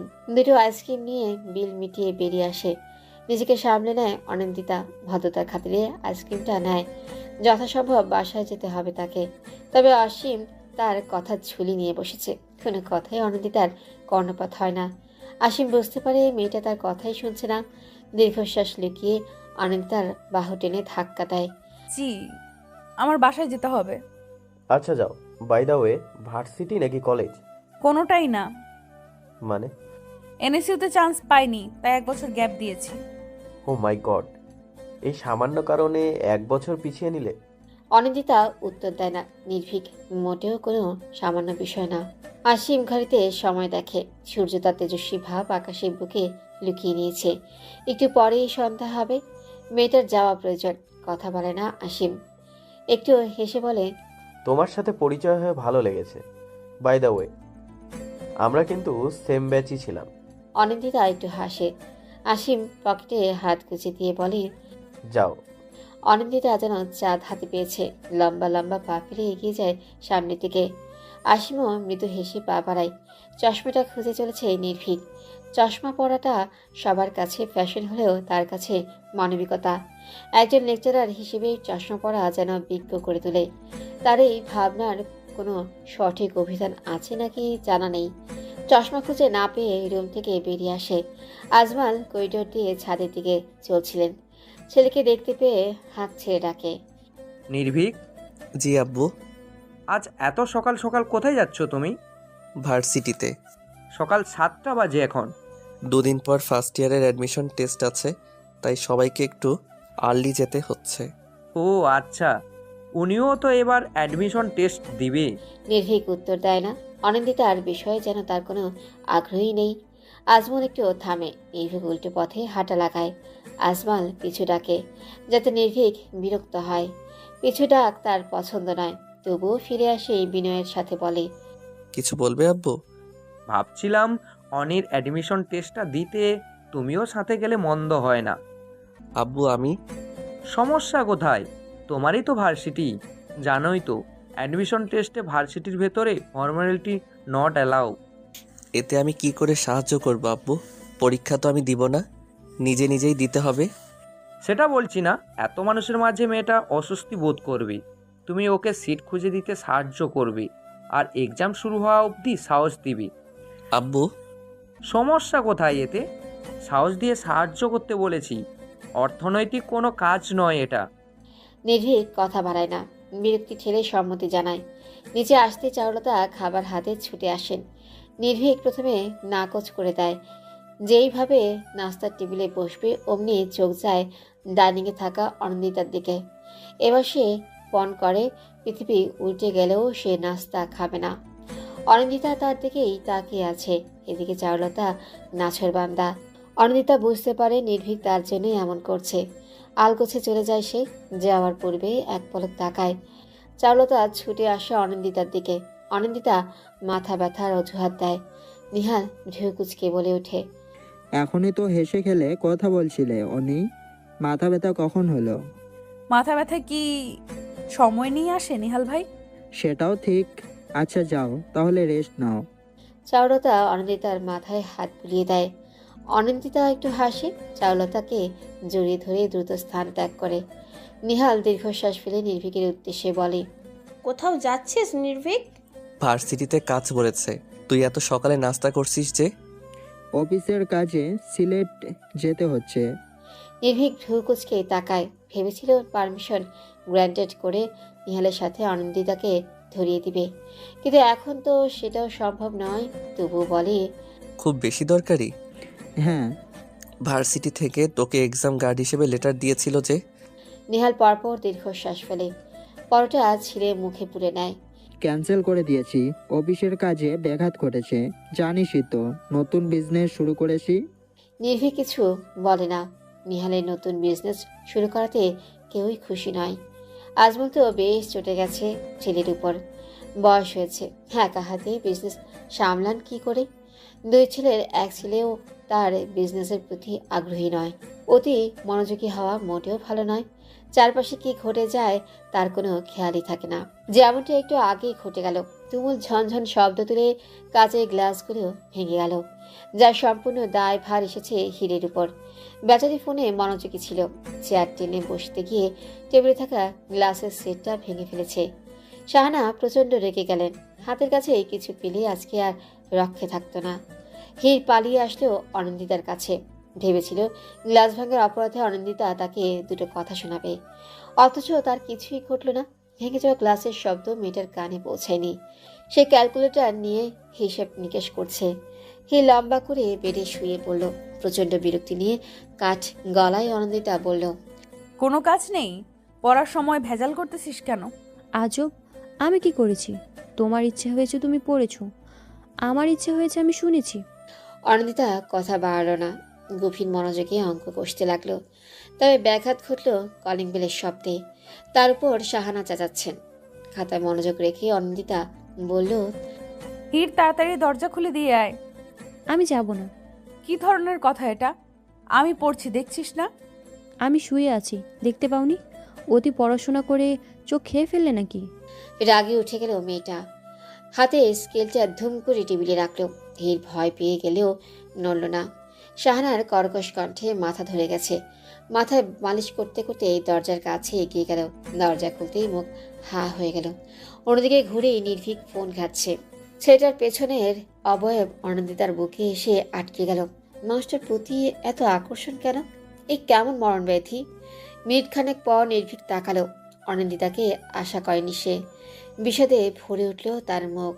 অনন্দিতার সেদিকে খেয়াল নেই। মেয়েটা নির্ভীকের দিকে পলকহীন তাকিয়ে দরজায় এমনভাবে দাঁড়িয়ে আছে যে কেউ পাশ কাটাতেও পারবে না। উপায় না পেয়ে বলল, সাইড হয়ে দাঁড়ান অনিন্দিতা। নির্ভীকের কণ্ঠে চমকে যায় মেয়েটা। অপ্রস্তুত হেসে সাইড হয়ে দাঁড়ায়। নির্ভীক স্বস্তির নিঃশ্বাস ফেলে এগোয়। শাহানার সাথে কোনো এক বিষয়ে আলাপ করছে নির্ভীক। শাহানা প্রচণ্ড খুশি। আরশাদ বাসায় নেই। বাসা থেকে কয়েক কিলোমিটারের পথ এনএসইউ। জ্যামের কারণে ঘন্টাখানেক সময় লাগে। কিছুদিন যাবৎ ঠান্ডা লেগে যা তা কাণ্ড। নিঃশ্বাস নিতেও অসুবিধা হয়। চারুলতা তাকে বলেছিল বিষয়টা, তবু নির্ভীককে পাঠিয়েছে আবার। একগাল হাসলেন শাহানা। নির্ভীকের মাথায় হাত বুলিয়ে বললেন, বাঁচালে আমায়। জানোই তো আমার শ্বাসকষ্ট রয়েছে, তার উপর কয়েকদিন ধরে কড়া ঠান্ডা লেগেছে। সমস্যা নেই আন্টি, আমি অনিন্দিতাকে নিয়ে যাব। আপনি সাথে থাকলে ভালো হতো, তবে সমস্যা নেই। কথাটা খুব সুন্দর করে বললেও ভেতরে তিক্ত হয়ে আছে। কোনোভাবেই সে অনন্দিতাকে সাথে নিতে চাচ্ছিল না। তাই ভেবেছিল শাহানাকে কোনো কিছু বুঝিয়ে ম্যানেজ করবে। তবে পুরোটা ঘেটে খ হয়ে গেল। এখন তো শাহানাও যেতে যাচ্ছে না। কথায় আছে, হাতি বিপদে পড়লে পিঁপড়েতেও লাথি মারে। নির্ভীকের অবস্থা তদ্রুপ। প্রচণ্ড তিক্ত মেজাজে বেরিয়ে আসলো। সমস্ত কথায় আড়াল থেকে শুনেছে অনন্দিতা। মন যেন অতলে হারিয়েছে, সুখ যেন হাতের কাছে। কতটা সময় নির্ভীককে দেখতে পাবে ও? ইস, জ্যামটা যেন খুব বেশি হয়। সময় যত দীর্ঘ হবে নির্ভীককে ও তত বেশি সময় দেখা যাবে। দ্রুত রেডি হয়ে নেয় অনন্দিতা। নির্ভীক সময়ের অপচয় একদমই পছন্দ করে না। পরীক্ষার প্রিপারেশন বেশ ভালো। ভালোই চান্সটা পেয়ে গেলেই হয়। দোয়া পড়ে বেরিয়ে যায় মেয়েটা। নির্ভীকদের বাসার কলিং বেল চাপার আগেই দরজা খুলে যায়। শুভ্র সাদা শার্টের নির্ভীককে আইসক্রিমের মতোই লাগছে। ছেলেটার গালের খোঁচা খোঁচা দাড়িতে হাত বোলাতে ইচ্ছে হলো। অনন্দিতা তার ইচ্ছে দমাতে পারল না। ফট করে নির্ভীকের গাল ছুঁয়ে দিল। প্রচণ্ড পরিমাণে ঝটকা খেল নির্ভীক। পরীক্ষার দিন হওয়াতে তেমন কিছুই বলল না। অনন্দিতা বেশ অবাক হলো। নির্ভীক তাকে ফেলে হাঁটতে লাগলো। অনন্দিতা ভাবলো ছেলেটা তার প্রতি একটু মায়ায় পড়েছে। একটা কথা বলবো? আপনার সাহস আলোর থেকেও অধিক হারে বেড়ে গেছে অনিন্দিতা। নিজেকে সংযত করবেন। ভার্সিটিতে কোনো ভেজাল চাই না আমি। নির্ভীক ভাইয়া, পড়াশোনা নিয়ে কিছু বলার থাকলে বলুন। অযথা কথা বলা আমার পছন্দ নয়। অনন্দিতা দমে গেল, যেন কেউ বুকে তীর ছুড়ে দিয়েছে। প্রতিনিয়ত সে স্থান থেকে রক্তক্ষরণ ঘটে। আর সন্তর্পণে পাষাণের মতো নির্ভীক তা উপেক্ষা করে। নেত্রপল্লবে পানি জমেছে। বাঁ হাতে তা মুছে নিল। গাড়িতে উঠে বসেছে নির্ভীক। অনন্দিতা সেদিকে খেয়াল করেনি। বারবার হর্ন বাজাতে বাজাতে বিরক্ত হলো। পরিশেষে ধমকের সুরে বলল, অনিন্দিতা। নির্ভীকের কঠিন কণ্ঠে ভড়কে গেল মেয়েটা। সহসা নির্ভীক এমন ধমক দেয় না। কঠিন কথা বললেও কণ্ঠ শান্ত রাখে। অকস্মাৎ নির্ভীক বেরিয়ে আসে। অনন্দিতা মুখোমুখি হয়ে দাঁড়ায়। দু চারটে কড়া কথা শোনাবি তখনই ফোনটা বেজে ওঠে। প্রচণ্ড রকমের বিরক্ত হয়, তবে স্ক্রিনে থাকা নামটা দেখে হেসে ফেলে। অকস্মাৎ এমন পরিবর্তনে হতবাক হয়ে যায় অনন্দিতা। কথা শোনার চেষ্টা চালালে ও শুনতেও পায় না। তবে ফোনের অপর পাশের ব্যক্তিটি যে নির্ভীকের খুব প্রিয় তার মুখের ভঙ্গিমা দেখেই বোঝা যাচ্ছে। অনিন্দিতা আশাহত হলো। হঠাৎ করে মাথায় চওড়া হয়ে উঠল সেই মেয়েটার কথা, যাকে আলিঙ্গন করেছিল নির্ভীক। ফোনে কথা বলা শেষ হলে নির্ভীক এগিয়ে আসে। শান্ত স্বরে বলে, চলুন। অনিন্দিতা উত্তর দেয় না, ডোর খুলে গাড়িতে উঠে বসে। এনএসইউর ভার্সিটির পরীক্ষা হলের কাছে এসে গাড়ি পার্ক করে। উপদেশ দেওয়ার বিন্দুমাত্র ইচ্ছে নেই, তবুও দিতে হবে। আজমাল বারবার করে বলে দিয়েছে সাহস দিতে। নির্ভীক সেদিকে পাত্তাই দিল না, শুধু বলল, যে কোনো সমস্যা হলে গার্ডকে প্রশ্ন করবেন। যেহেতু আপনি শপথ নিয়েই ফেলেছেন, তাই ভালো করে পরীক্ষা দিন। আশা করি এবার চান্স না পেলে পাগলামি করবেন না। অনিন্দিতা ফিচের হাসে। নির্ভীকের কথায় পৃষ্ঠে বলে, কিছু সময় পাগলামি করতেই হয়, যাকে ছ্যাঁচড়ামিও বলা চলে। ঘন্টা বেজে ওঠে। ছুটে যায় অনিন্দিতা। নির্ভীক তাজ্জব বনে গেছে। সে বুঝতে পারে না এইটুকু মেয়ের এত তেজ কি করে। দীর্ঘশ্বাসে ভরে ওঠে চারপাশ। শান্তির জন্য হলেও রোজকে কল করা দরকার। পরীক্ষাটা খুব ভালো হয়েছে অনিন্দিতার। ফুল মার্ক না পেলেও 90% নাম্বার থাকবেই। 80% মার্ক হলেই চান্স পাওয়া যাবে। কোনো আড়ষ্টতা ছাড়াই পরীক্ষা দিয়েছে সে। যদিও দুটো মেয়ে তাকে ক্যাব দেওয়া নিয়ে উত্ত্যক্ত করেছে, সেদিকে পাত্তা দেয়নি। নির্ভীক তার কাছে সব থেকে বড় ট্রফি, যা পাওয়ার জন্য 1 বছর গ্যাপ নিতান্তই তুচ্ছ। ভার্সিটির সুন্দরী ম্যাডাম মেহেরিমার সাথে কথা বলছে নির্ভীক। দুজনের বয়সের পার্থক্য তেমন নেই। মেহেরিমা এনএসইউতেই পড়াশোনা করেছে, ভাগ্যক্রমে লেকচারারও হয়ে গেছে। সব থেকে মজার বিষয়, ভার্সিটির বাচ্চা ছেলেরাও ওকে প্রেমপত্র পাঠায়। কেউ বা শখের বসে, কেউ বা সিরিয়াস মোডে। প্রতিটা প্রেমপত্রই তীক্ষ্ণ বুদ্ধি দিয়ে প্রত্যাখ্যান করে সে। নির্ভীক, তুমি কিন্তু ভারী মজার মানুষ। তেমন কিছু না, তবে হাসতে ভালোবাসি। জীবন তো হেসে খেলেই যায়, তাই না? হ্যাঁ সেটাই। আমাকে দেখো, বয়স 25 পেরোলো, বিয়ে ইচ্ছা হয়নি, হাসি মজাতেই বেশ ভালো আছি। নির্ভীক হাসে। মেহেরিমা কলিগ হিসেবে খুবই ভালো। বয়সের পার্থক্য খুব অল্প হওয়াতে তুমি করেই সম্বোধন করে। যদিও ভার্সিটির অনেকের কাছে সেটা দৃষ্টিকটু মনে হতে পারে, তাতে কোনো সমস্যা নেই ওদের। মেহেরিমার সাথে আজকে পরীক্ষা নিয়ে কিছু কথা বলে নিল। পরীক্ষা প্রচণ্ড হার্ড হয়েছে এবার। নির্ভীক সামান্য খুশি হলো, পরক্ষণে ফুটো বেলুনের মতো চুপসে গেল। অনিন্দিতা এবারও কি পাগলামি করবে? বিষয়টা খুব লজ্জাজনক। কোনোভাবে অনিন্দিতার বিষয়টা সকলে জেনে গেলেই তখন জটলা বাঁধবে। ফ্যামিলি বা কি ভাববে? সব কিছু মিলিয়ে নির্ভীক চাইলেও অনিন্দিতা যেন পাশ করে যায়। মেহেরিমার সাথে কথা বলতে দেখে অনিন্দিতার মন বিষিয়ে গেল।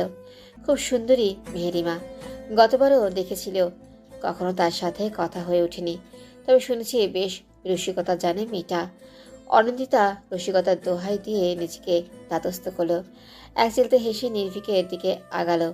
মাত্রই মেহেরিমাকে বিদায় জানিয়েছে, ঠিক তখনই অনিন্দিতার আগমন যেন চোখের বিষ হয়ে উঠল। অধরের হাসিটা মিলিয়ে গেল মুহূর্তেই। মুখে কাঠিন্যের ভাব। প্রচণ্ড মনে কষ্ট নিয়েও অনিন্দিতা হাসল। নির্ভীক নিজেকে শান্ত করে বলল, পার্কিংয়ে যান, আমি আসছি। ঘরমাক্ত মুখে এদিক ওদিক চোখ বোলাচ্ছে আসিম। একটুর জন্য মিস করেছে সে, তবে দমে থাকার পাত্র সে যে নয়। প্রায় 10 মিনিট খুঁজে পার্কিংয়ের দিকে চলে আসলো। গলায় কাঠ ঝুলিয়ে হাতে হার্ডবোর্ড নিয়ে দাঁড়িয়ে আছে অনিন্দিতা। প্রায় মিনিট 10 হয়ে গেল, অথচ নির্ভীকের আসার নামই নেই। নির্ভীক কি কোনো কাজে আটকে গেল, নাকি ইচ্ছে করেই এমন করলো? নিজের কথার মর্ম করল না সে, নির্ভীককেই গুরুত্ব দিল। হাসি খুশি মনে নির্ভীকের অপেক্ষায় থাকা মেয়েটাকে হঠাৎ ভো বলে চমকে দিল কেউ। ছিটকে দুহাত পেছালো। পেটে হাত দিয়ে হাসছে আসিম। অকস্মাৎ ঘটনায় অবাক হলো। আসিমকে চেনা চেনা ঠেকছে। মনে করার চেষ্টা চালালো। মনে পড়তেই ভ্রু বেঁকে গেল। হাসতে হাসতে আসিম তার কাছে চলে এসেছে। সামান্য দূরত্বে চলে গেল অনিন্দিতা। আসিম বলল, তোমাকেই খুঁজছিলাম। কতটা দৌড় করালে জানো? আমি? হ্যাঁ, তুমি। আসিমের কথাগুলো প্রচণ্ড রকমের খেয়ালি লাগছে। বিরক্তি প্রকাশ করতে বিবেকে বাজছে। কথা পাল্টে নিলেও আসিম থামল না। অনিন্দিতার থেকে সামান্য দূরত্ব রেখে বলল, হল থেকে বের হতে দেখলাম তোমায়, কিন্তু বন্ধুর ডাকে সাড়া দিতে গিয়ে দিগ্ভ্রান্ত হলো। তুমি এখানে? প্রচণ্ড অবাকের সহিত কথাটা বলল অনিন্দিতা। আসিম ফিচেল হেসে বলল, তোমাকে সারপ্রাইজ দেওয়ার জন্য। হোয়াট? বিশ্বাস হচ্ছে না? অনিন্দিতা ভ্রু কুঁচকাল। অসীম আরেক দফা পেট চেপে হাসল। এক হাতে মাথার চুলগুলো ঠিক করে নিল। শার্টের হাতে ফোল্ড করে বলল, আমি এনএসইউতেই পড়ি। তোমার বোকামির জন্য তুমি আমার জুনিয়র হয়ে গেলে। কথাটা পছন্দ হলো না অনিন্দিতার। সে কোনো বোকামি করেনি। নির্ভীক তার কাছে স্বপ্নের মতো, যে স্বপ্ন পূরণে হাজারো বিসর্জন দিতে রাজি। আসিম যেন কিছু বুঝতেই পারল। অনিন্দিতার বাহুতে ধাক্কা মেরে বলল, রাগ করলে তুমি? না। সরি, আমার এইভাবে বলা উচিত হয়নি। আসলে আমি এনএসইউতে পড়তে চাইনি। আমার আপু আমাকে জোর করে অ্যাডমিশন করিয়েছিল। আর দেখো, এনএসইউ তোমার স্বপ্ন। এটা আমার স্বপ্ন নয়, এটা আমার জীবনের অংশ। ওয়াও, দারুণ বললে তো। বাই দ্য ওয়ে, তুমি কি ছোট থেকেই এনএসইউতে পড়তে আগ্রহী ছিলে? অনিন্দিতা হাসলো, পেছন ঘুরে নিল, লম্বা করে শ্বাস নিয়ে বলল, হুম, 1 বছর আগে আমার স্বপ্ন, আমার অংশ এই ভার্সিটিতে জড়িয়ে পড়েছে। আসিম বুঝতে পারল না প্রচণ্ড পেঁচানো কথা বলে মেয়েটা নিজেকে সংযত করল, অধিক প্রশ্নে বিরক্ত না হয়ে যায়। হাত দিয়ে কপালে স্লাইড করে বলল, এবার এক্সাম কেমন হলো? ভালো। বাই দ্য ওয়ে, আমরা কি বন্ধু হতে পারি? কথাটা একদম বাচ্চাদের মতোই বলল, যেন কোনো বাচ্চা ছেলে চকলেটের জন্য অনুরোধ করছে। অনিন্দিতা প্রশস্ত হাসল। আসিম কিছু বলবে তার আগে একটা ঝাঁঝালো কণ্ঠ ভেসে আসলো। আসিম। ঘুরে তাকালো আসিম, নির্ভীককে দেখে মৃদু হাসল। জি স্যার। আজ তো ভার্সিটি অফ ছিল, হঠাৎ কী কারণে আসলে? এমনি এক্সাম দেখতে এসেছিলাম। গত বছরের তুলনায় এবার অনেক হার্ড হয়েছে। হ্যাঁ। আচ্ছা, তোমার কি মনে হয় এবার এক্সাম দিলে তুমি টিকবে? আসিম হাসলেও জোরালো কনফিডেন্স নিয়ে বলল, অবশ্যই। মনে আছে, গতবার না পড়েই এক্সাম দিয়েছিলাম, তবুও টপ লিস্টে ছিল আমার মার্ক। কনফিডেন্স ভালো, তবে ওভার কনফিডেন্স ভালো নয়, না হলে জীবনে পিছিয়ে যেতে হয়। কথাটা আনন্দিতার গায়ে এসে লাগলো, কারণ নির্ভীকের কথাটা বুঝতে পেরেছে সে। কথাটা তাকে অ্যাটাক করে বলা, তবুও মন খারাপ করলো না, কারণ ড্যাম শিওর এবার চান্স হবেই। নির্ভীকের সাথে আরও কিছুক্ষণ কথা ছিল আসিমের। এক মুহূর্তের জন্য আনন্দিতা ভেবেছিল নির্ভীক প্রশ্ন করবে আসিমের সাথে তার পরিচয় কি করে, তবে তার কিছুই হলো না। হাসিমের সাথে হেসে কথা বললেও অনন্দিতার প্রতি আগ্রহ নেই তার। চোখ দুটো ছলছল করছে। অনন্দিতার মনে হলো মরণ বুঝি খুবই সোজা। কারো অবহেলা হৃদয়কে এতটা ব্যথিত করে জানাই ছিল না। পরীক্ষা দিয়ে নিজের জন্য যতটা না টেনশন হয়েছে তার থেকে 1000 গুণ টেনশন হচ্ছে অনন্দিতার রেজাল্ট নিয়ে। যদিও নির্ভীক নিজে দুটো এক্সাম পেপার দেখেছে, তবুও নির্ভীকে টেনশন হচ্ছে। অনন্দিতার পাগলামিতে বিরক্ত সে। আর কত সহ্য করবে? এমন পাগলামি কারোই কাম্য নয়। একটাই ভয় শেষমেশ ভয়ঙ্কর কিছু না হয়ে যায়। অন্যদিকে 4 হাত পা তুলে দিয়ে আরাম করছে অনন্দিতা। কোথায় মুখে টেনশনের কালো রেখা পড়বে তা না, সুশ্রী মুখটা আরও বেশি চকচকে হয়েছে। সারা বেগম সকাল সকাল তুমুল চটেছেন। বছরখানেক হয়ে গেছে বাপের বাড়ি যান না উনি। সবাই রাজি থাকলেও অনন্দিতা রাজি হয় না। দাঁত কামড়ে এই বাসাতেই পড়ে থাকে। হীরের ভীষণ মন খারাপ, কারণ মামাতো ভাই পৃথিবীর উপর বেশ বড়সড় ক্রাশ খেয়ে আছে। যদিও বয়সের ফারাক বছর 6, তবুও পৃথিবীর সাথে মারামারি করে। হীরের সন্দেহ আছে পৃথিবীও তাকে পছন্দ করে। এই তো 3 মাস আগে মামার বাড়ি থেকে ঘুরে এসেছে। 3 মাস যেতে না যেতেই গত সপ্তাহে পৃথিবী তাদের বাসায় চলে এসেছে, তবে একদিন থেকেই চলে গেছে, যা বড্ড প্রিয়দায়ক। অনন্দিতার বাহু ঝাঁকিয়ে বলল, প্লিজ আপু, চলো প্লিজ। তুমি না গেলে আব্বু যাবে না, আর আমারও যাওয়া হবে না। আমি যাব বলেছি তো। আপু, যদি সকাল 10টার পর গিয়ে বিকেল 4টের আগে ফিরে আসে তাহলেই যেতে পারি। আপু, এটা কি করে সম্ভব? কেন সম্ভব নয়? 10টার পর বের হলে 2টো বেজে যাবে পৌঁছাতে। 4টের আগে ফিরবো কি করে? এটা সম্ভব? তাহলে আমার যাওয়াটাও অসম্ভব। হীর রেগে গেল, কোলবালিশটা ছিটকে ফেলে দিল। অনন্দিতা কিছু বলল না, ডায়েরি হাতে লেখালেখি করতে লাগলো। হীরের রাগ আকাশের চূড়ায়। ডায়েরিটা ছিঁড়ে ফেলতে পারলে শান্তি হতো। গটগট শব্দ তুলে চলে গেল। অনন্দিতা দীর্ঘশ্বাস ফেল, মনে মনে সকলের কাছে ক্ষমা চাইল। বাসায় না থাকলে নির্ভীককে দেখবে কি করে? সপ্তাহে একবারও তো দেখা মিলে না। একটু দেখার জন্য কত ছলচাতুরি করে ওদের বাসায় যায়। প্রতিবারই আশাহত হয়, কারণ নির্ভীক তার রুম থেকে বেরই হয় না। চারুলতার থেকে জানতে পেরেছে নির্ভীক নিজেকে আড়াল করতেই পছন্দ করে, তাই অতটা মন খারাপ হয়নি। এটা হয়তো নির্ভীকের সহজাত অভ্যাস। অনন্তিতার ভাবনার মাঝেই ঝাঁঝালো কণ্ঠে শাহানার ডাক। দাড়িটা খুলে নিয়ে নাক ডুবায় মেয়েটা। নির্ভীকের রক্তের ঘ্রাণ যেন প্রাণকে সতেজ করে দিল। বিচিত্র অনুভূতি হয়, এই রক্তই তো তার প্রাণ, নির্ভীকের অংশ। যেখানে নির্ভীকের পায়ের ধুলোকণা ঠোঁটে শুষে নেয়, সেখানে রক্ত তো হৃদয়ে চেপে নিবে। দরজায় বাড়ি পড়তে হকচকিয়ে উঠে অনন্দিতা। দ্রুত কাবারে দাড়িটা রেখে দেয়। শাহানা প্রচণ্ড ঝাঁজে বললেন, তুই কি চাস আমি আমার বাপের বাড়ি না যাই? তা কেন হবে?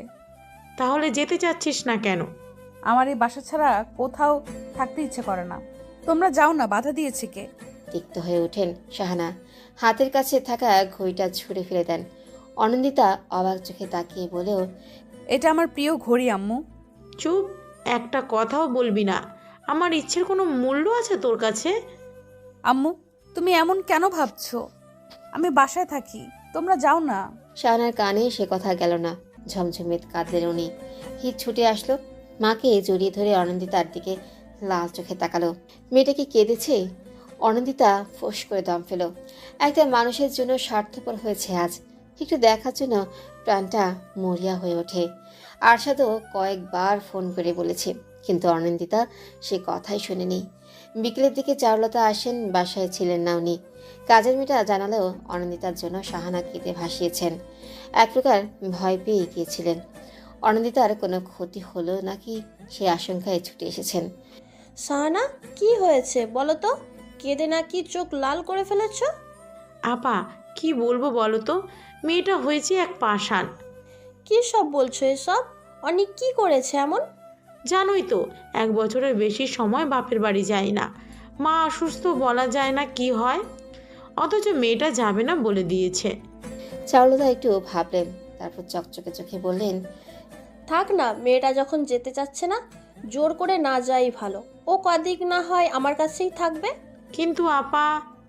কোনো কিন্তু নয়। অনেক কি আমার মেয়ে নয়?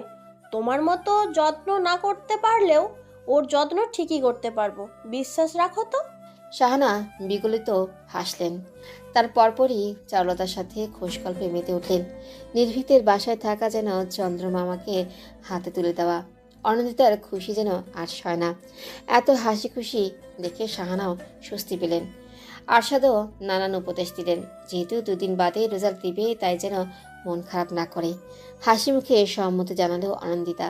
শাহানা মেয়ের মাথায় চুমু খেয়ে নিলেন, বাহুতে হাত রেখে বললেন, একদম মন খারাপ করবি না, তুই তো চেষ্টা করছিসই।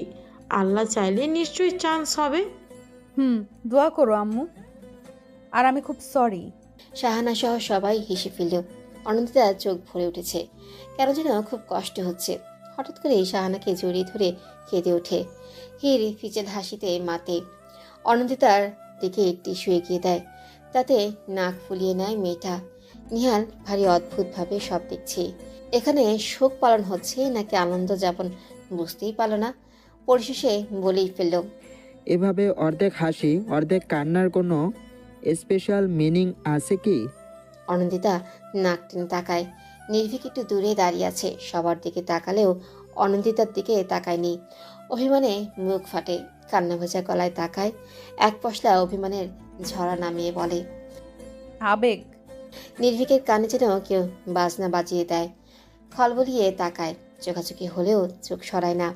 প্রচণ্ড আবেগ ঝরানো কণ্ঠে অনন্দিতা উচ্চারণ করে, ছেঁচড়ামি। সবাই প্রচণ্ড অবাক হয়। হীরের ধাক্কা খেয়ে হুঁশ ফেরে, নিজেকে সামনে নিয়ে দাঁত কেলিয়ে হাসে। আরশাদ তার স্নেহের হাতে অনন্দিতার মুখে স্পর্শ করে। মিঠা একদম তার মায়ের মতো হয়েছে। প্রচণ্ড আবেগী আর ঝরঝরে চাহনি, সাথে অটল থাকে নিজের কর্মে। নির্ভীকের রুমের অপোজিটেই অনন্দিতার ঘর। 2 দিন পেরিয়ে গেছে, চারুলতা কোনো কিছুর অভাব রাখেনি। ক্ষণে ক্ষণে প্রশ্ন ছুড়ে কিছু লাগবে কিনা। আজমাল সকাল বিকাল এসে দেখে যায়। নিহাল তো প্রচণ্ড রসিকতায় রাখে, শুধু নির্ভীকই তার সাথে কথা বলে না। লাঞ্চ বাইরে থেকেই করে আসে। সকালে ব্যস্ততা দেখিয়ে নাস্তা না খেয়ে চলে যায়, শুধু ডিনারটাই একসাথে করে। তবে অল্প একটু খেয়েই উঠে যায়, যার ফলে ব্যথিত হয় অনন্দিতার মন। আজ সকাল সকাল উঠেছে নির্ভীক, উদ্দেশ্য ভার্সিটিতে যাওয়া। রেজাল্ট নিয়ে প্রচণ্ড টেনশনে রয়েছে, না জানি কোন অনল হতে চলেছে। চূড়ান্ত ফলাফল দেখার সুযোগ হয়নি এখনো। ভার্সিটি গেলেই জানা যাবে। তবে সমস্যা হচ্ছে আজমালকে নিয়ে কিছুতেই বের হতে দিচ্ছেন না উনি। ওনার মতে অনিন্দিতার সাহস প্রয়োজন। সেখানে ভার্সিটির লেকচারারই যদি সাহস দেয় তাহলে রেশ পড়বে কয়েকদিন। ভিন্ন ধাঁচের যুক্তিতে ফেসে গেছে। নিহাল কপট রাগ নিয়ে বলল, সমস্যা কি তোর? ভার্সিটি যাওয়ার জন্য এমন উত্তেলা হওয়ার কোনো বিশেষ কারণ রয়েছে? ভাইয়া দেখ, আমাকে যেতে হবে। এইভাবে বাসায় বসে থাকা উচিত কার্য নয়। উচিত বুঝিয়ে লাভ নেই। অনির অবস্থা দেখেছিস? কাল থেকে চোখ মুখ কেমন শুকিয়ে গেছে। আমরা তো সাহস দিয়েছি, তবে তুই হলি টিচার, তোর সাহসটা বেশি প্রয়োজন। আজব, আমি এমন অযৌক্তিক যুক্তি কখনো শুনিনি। আমি বললেই তো রেজাল্ট ভালো হবে না। চারুতা ছুটে গেলেন। ছেলেটা প্রচণ্ড রকমের বিয়াদব, দেশে থাকতে চায় না, বাসাতে মন টিকে না। সন্দেহের গন্ধ খুঁজে পেলেন উনি। নির্ভীকের মুখ দেখে নিভে গেলেন। নির্ভীক কপট রাগ দেখিয়ে বলল, কয়টায় রেজাল্ট দেওয়ার কথা? 11টায়। আচ্ছা, আমি অনিকে ডেকে নিয়ে আসছি। আম্মু, সবার জন্য নাস্তা রেডি করো। কি জানি লাঞ্চটা গলা দিয়ে নামবে নাকি। আজমাল পূর্ণ সমর্থন করলেন। চারুলতা চিন্তায় মনমরা করে রেখেছেন। সকলের মাঝ থেকে নির্ভীক তার বুক ভাঙা দীর্ঘশ্বাস ফেল। ভালো লাগছে না তার। অনিন্দিতার পাগলামি সত্যি আর নেওয়া যাচ্ছে না। কাঁধের ব্যাগটা ডিভাইনে থাপ করে রেখে দিল। করিডর দিয়ে ব্যালকনিতে চলে আসলো। রোজের নাম্বারটাও পাচ্ছে না। মেয়েটা কানাডায় গিয়েছে না চিনি কেমন আছে। এতক্ষণে তো পৌঁছে যাওয়ার কথা। ভাবনার মাঝে হোয়াটসঅ্যাপে টেক্সট দিল। একগাল হেসে রোজকে কল লাগালো। পুরো 18 ঘন্টা কথা হয় না, তাই না? এত হিসাবে রেখেছিস তুই? তো কি করি বলতো? তোর মতো পাগলকে সামলাতে গিয়ে আমার নাজেহাল অবস্থা। পাগলামির কথা ছাড়, ফিরছিস কবে? রিল্যাক্স নির্ভীক, মাত্র তো এলাম। মাসখানেক যাক, তারপর না হয় আসার চিন্তা করব। বিষাক্ত মন নিয়ে ফোনের স্ক্রিনে তাকালো নির্ভীক। ভার্সিটি থেকে মেইল এসেছে। রোজের সাথে দ্রুত কথা শেষ করলো আর বিড়িতে দ্রুত ফিরে আসার কথা বলে নিল। লম্বা নিঃশ্বাস নিয়ে মেলটা ওপেন করলো। বুক থেকে যেন পাথর নেমে গেল। অনিন্দিতা সিলেক্ট হয়ে গেছে। যাক, এইবার আর গ্যাপ যাবে না, আর না নিজেকে দোষী মনে হবে। প্রাণ ভরে শ্বাস নিল, সাথে ভেবেও নিল ভার্সিটি ফার্স্ট ক্লাসটা বদলে নেবে। অনিন্দিতার মুখোমুখি হতে চায় না। ফ্যাল করে তাকিয়ে থাকলে চরম বিরক্তি আসে। একজনের জন্য এতগুলো স্টুডেন্টসকে আলগা করে দেখাটা অন্যায়। তার থেকে ভালো ক্লাস চেঞ্জ করে নেওয়া। বিষদার থাকার থেকে উপরে ফেলাই মঙ্গল। অবহেলায় মানুষ ভাসে, তবুও কেন যায় তারই খোঁজে। আপন হয়েও হয় না আপন, দূরে ঠেলে দিতে পারলেই মঙ্গল। লাইন দুটো লিখে উঠে দাঁড়ালো অনিন্দিতা। 2 দিন বাদেই নবীনবরণ। নির্ভীকের সাথে যেতে চাইলেও যাওয়া হবে না। চারুলতাকে পরিষ্কার বারণ করে দিয়েছে। তার নাকি কি কাজ আছে, তাই আগে যেতে হবে। চোখের জলে ডায়েরির পাতা ভিজে। চারুলতার ডাক কানে আসতেই চোখ মুছে নেয়। কাপা স্বরকে যথাসম্ভব পরিবর্তন করে হাঁক ছেড়ে বলল, আসছি আন্টি। চারুলতা টেবিল সাজাচ্ছেন। অনিন্দিতা ডাইনিং এসে বলল, হ্যাঁ আন্টি বলো। তোর ফোন অফ কেন? Phone off? ও মা, তোর ফোন আর তুই জানিস না? আরশাদ ভাই কয়েকবার ফোন করেছে, সুইচ অফ পেয়েছে, তাই তো আমাকে ফোন করলেন। নে ধর, কথা বল। ফোনটা নিয়ে একটু দূরে আসলো। ওর ফোন সুইচ অফ হয়ে গেছে, খেয়ালই নেই। থাকবে কি করে? সারাটা দিন নির্ভীকের ঘরে উকি ঝুঁকি দিতে দিতেই তো সময় পেরিয়ে যায়। এই অনি। হ্যাঁ আন্টি বলো। দাঁড়িয়ে আছিস কেন? ফোনটা কর। ফোনে নাম্বার ডায়াল করে কল লাগালো। 2 বার রিং হতেই রিসিভ হলো। কেমন আছো আব্বু? ভালো রে মা, তুই কেমন আছিস? ভালো, ভার্সিটিতে চান্স পেয়ে গেছি। শুনেছি, যা কষ্টের ফল তো পেলি। অনিন্দিতা একটু হাসলো। ফলকে আদর্শ পেয়েছে। আর সাথে সাথে গসিপ ভাঙে নির্ভীকের আগমনে। ফুলহাতা টি শার্ট পরে এদিকে আসছে, বোধহয় ডিনার করবে। অনিন্দিতা দ্রুত কথা শেষ করলো। এক প্রকার জোর করেই কল কাটলো। আম্মু ফার্স্ট খাবার দাও তো। অনি, এই অনি, একটু এদিকে আয় তো মা। চারুলতার ডাকে ছুটে যায় অনিন্দিতা। এক বোল তরকারি হাতে নিয়ে চুলায় মনোযোগ দেন চারুলতা। অনিন্দিতা শুধায়, এগুলো কি করবো আন্টি? একটু কষ্ট করে সবাইকে সার্ভ করে দে মা, চুলায় ক্ষীর বসিয়েছি। অনিন্দিতা মাথা কাত করে সম্মতি জানায়। আর চোখে নির্ভীক তা দেখছিল। কেউ না থাকলে অবশ্যই উঠে যেত। এখন ওঠা সম্ভব নয়, তাই দাঁতের দাঁত চেপে বসে রইল নির্ভীক। স্থির হয়ে বসে থাকায় চকচক করে উঠল চোখ। আনন্দে চোখ দুটো ছলছল করছে। একটা ছোট বাটিতে তরকারি বেড়ে নিয়ে নির্ভীকের প্লেটের কাছে রাখে। কিছু না বলেই খাওয়ায় মনোযোগী হয় নির্ভীক, আর প্রাণ ভরে দেখে মেয়েটা। এটা যে তার স্বপ্ন, নির্ভীককে নিজ হাতে পরিবেশন করে খাওয়াবে। এই যে ছোট ছোট ভালোবাসার শব্দ নির্ভীকের জন্য জমিয়ে রাখা। নির্ভীক কি কখনো বুঝবে না এই ভালোবাসা, নাকি কালের আবর্তনে হারিয়ে যাবে বহু থেকে বহু দূরে? অনি, তুমিও বসে পড়ো। আন্টি আসলে না হয়। কোনো কথা নয়, এখনই বসো। নেহালের কথাতে অস্বস্তি নিয়ে বসে পড়ে। পাশের চেয়ারে বসাতেই যেন নির্ভীকের আত্মা কেঁপে উঠল, দ্রুত গিলতে লাগলো। বিষয়টা খেয়াল করলেও অনিন্দিতা এক বুক কষ্ট নিয়ে বললেও, আমি একটু রুম থেকে আসছি। ভ্যাবসা গরমে ফ্যান অফ করে রেখেছে অনিন্দিতা। রুমের টেম্পারেচার কন্ট্রোলের ব্যবস্থা থাকলেও তা গ্রহণ করছে না সে, কারণ তার প্রিয় মানুষটি বাসার সামনে ছোট্ট বাগানের রোদ্দুরে দাঁড়িয়ে আছে। কারণ হিসেবে নিজেকেই দায়ী মনে হচ্ছে। হয়তো ভেবেছে ড্রয়িং রুমেই বসে আছে অনিন্দিতা, আর অনিন্দিতার মুখোমুখি হতে চায় না নির্ভীক। সাধারণ মানুষ বলেও কি গণ্য করে না তাকে? যন্ত্রণায় বুক ফাটা আর্তনাদ আসতে চায়, লুটিয়ে পড়ে মেঝেতে, সাপের মতো পাক খেতে থাকে। কোথাও যাওয়া প্রয়োজন, যেখানে চিৎকার করে বলা যাবে। ঘড়ি কাঁটা ঢং ঢং করে বেজে উঠল। কাছের মসজিদ থেকে সমুদ্রের আজান ভেসে আসছে। নিজেকে ঠিকঠাক করে মাথায় ঘোমটা টেনে উড়ু হয়ে বসে সে। ততক্ষণে চারুলতার ডাক পড়ে গেছে। অন্যমনস্ক হওয়ায় সে ডাক তার কর্ণপাত হয়নি। চারুলতা জবাব না পেয়ে ছুটে এসেছেন অনিন্দিতার ঘরে।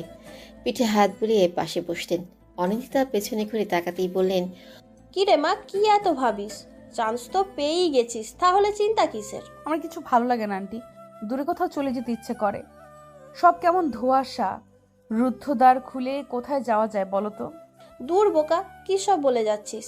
আমি তো জানতাম আমাদের অনেক খুব স্ট্রং, বুদ্ধিমতী, অধিক অ্যাটিটিউড সম্পূর্ণ। অনিন্দিতা উত্তর দেয় না। সন্তর্পণে চারুলতার বুকে মাথা রাখে। কষ্ট হচ্ছে খুব। নির্ভীকের দেওয়া দূরত্ব ভেতরটাকে দুমড়ে মুচড়ে দিচ্ছে। নির্ভীকের ডাক ভেসে আসে। চারুলতা উঠে দাঁড়ান।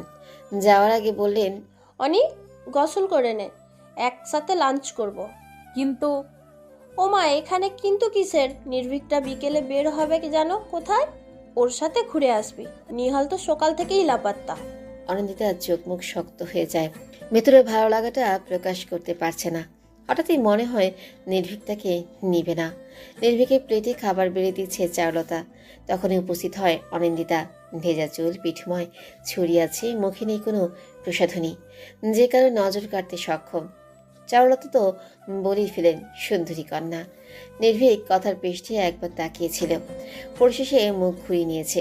একটু জন্য হলেও স্বস্তি পেল মেয়েটা, কারণ নির্ভীক আজ উঠে চলে যায়নি, বরং সাধারণভাবেই খেয়েই যাচ্ছে, শুধু ওর দিকে তাকাচ্ছে না।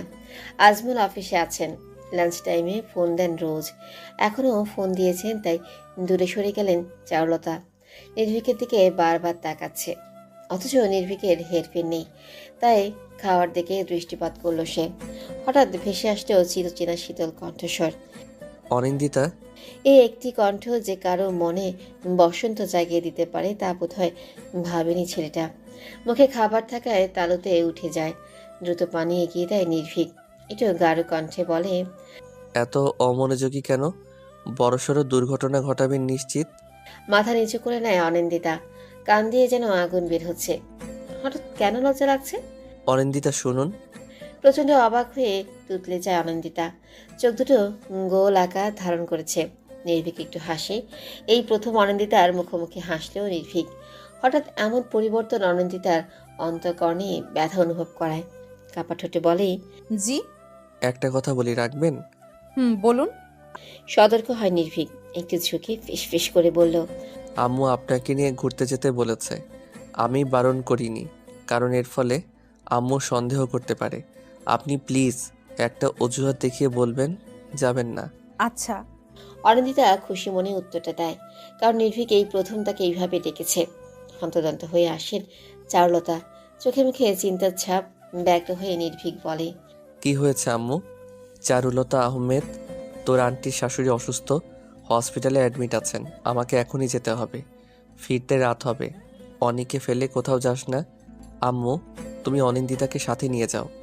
ওর শরীরটা ভালো নেই, নির্ভীকে বিরক্তি দেখে অনিন্দিতা মুখ খুলে আশ্বস্ত করে বলে, আন্টি আমি যেতে পারবো। প্রয়োজন নেই। হসপিটালে ফিনাইলের গন্ধে তোর সহ্য হয় না, অসুস্থ হয়ে আর এক কাণ্ড রটে যাবে।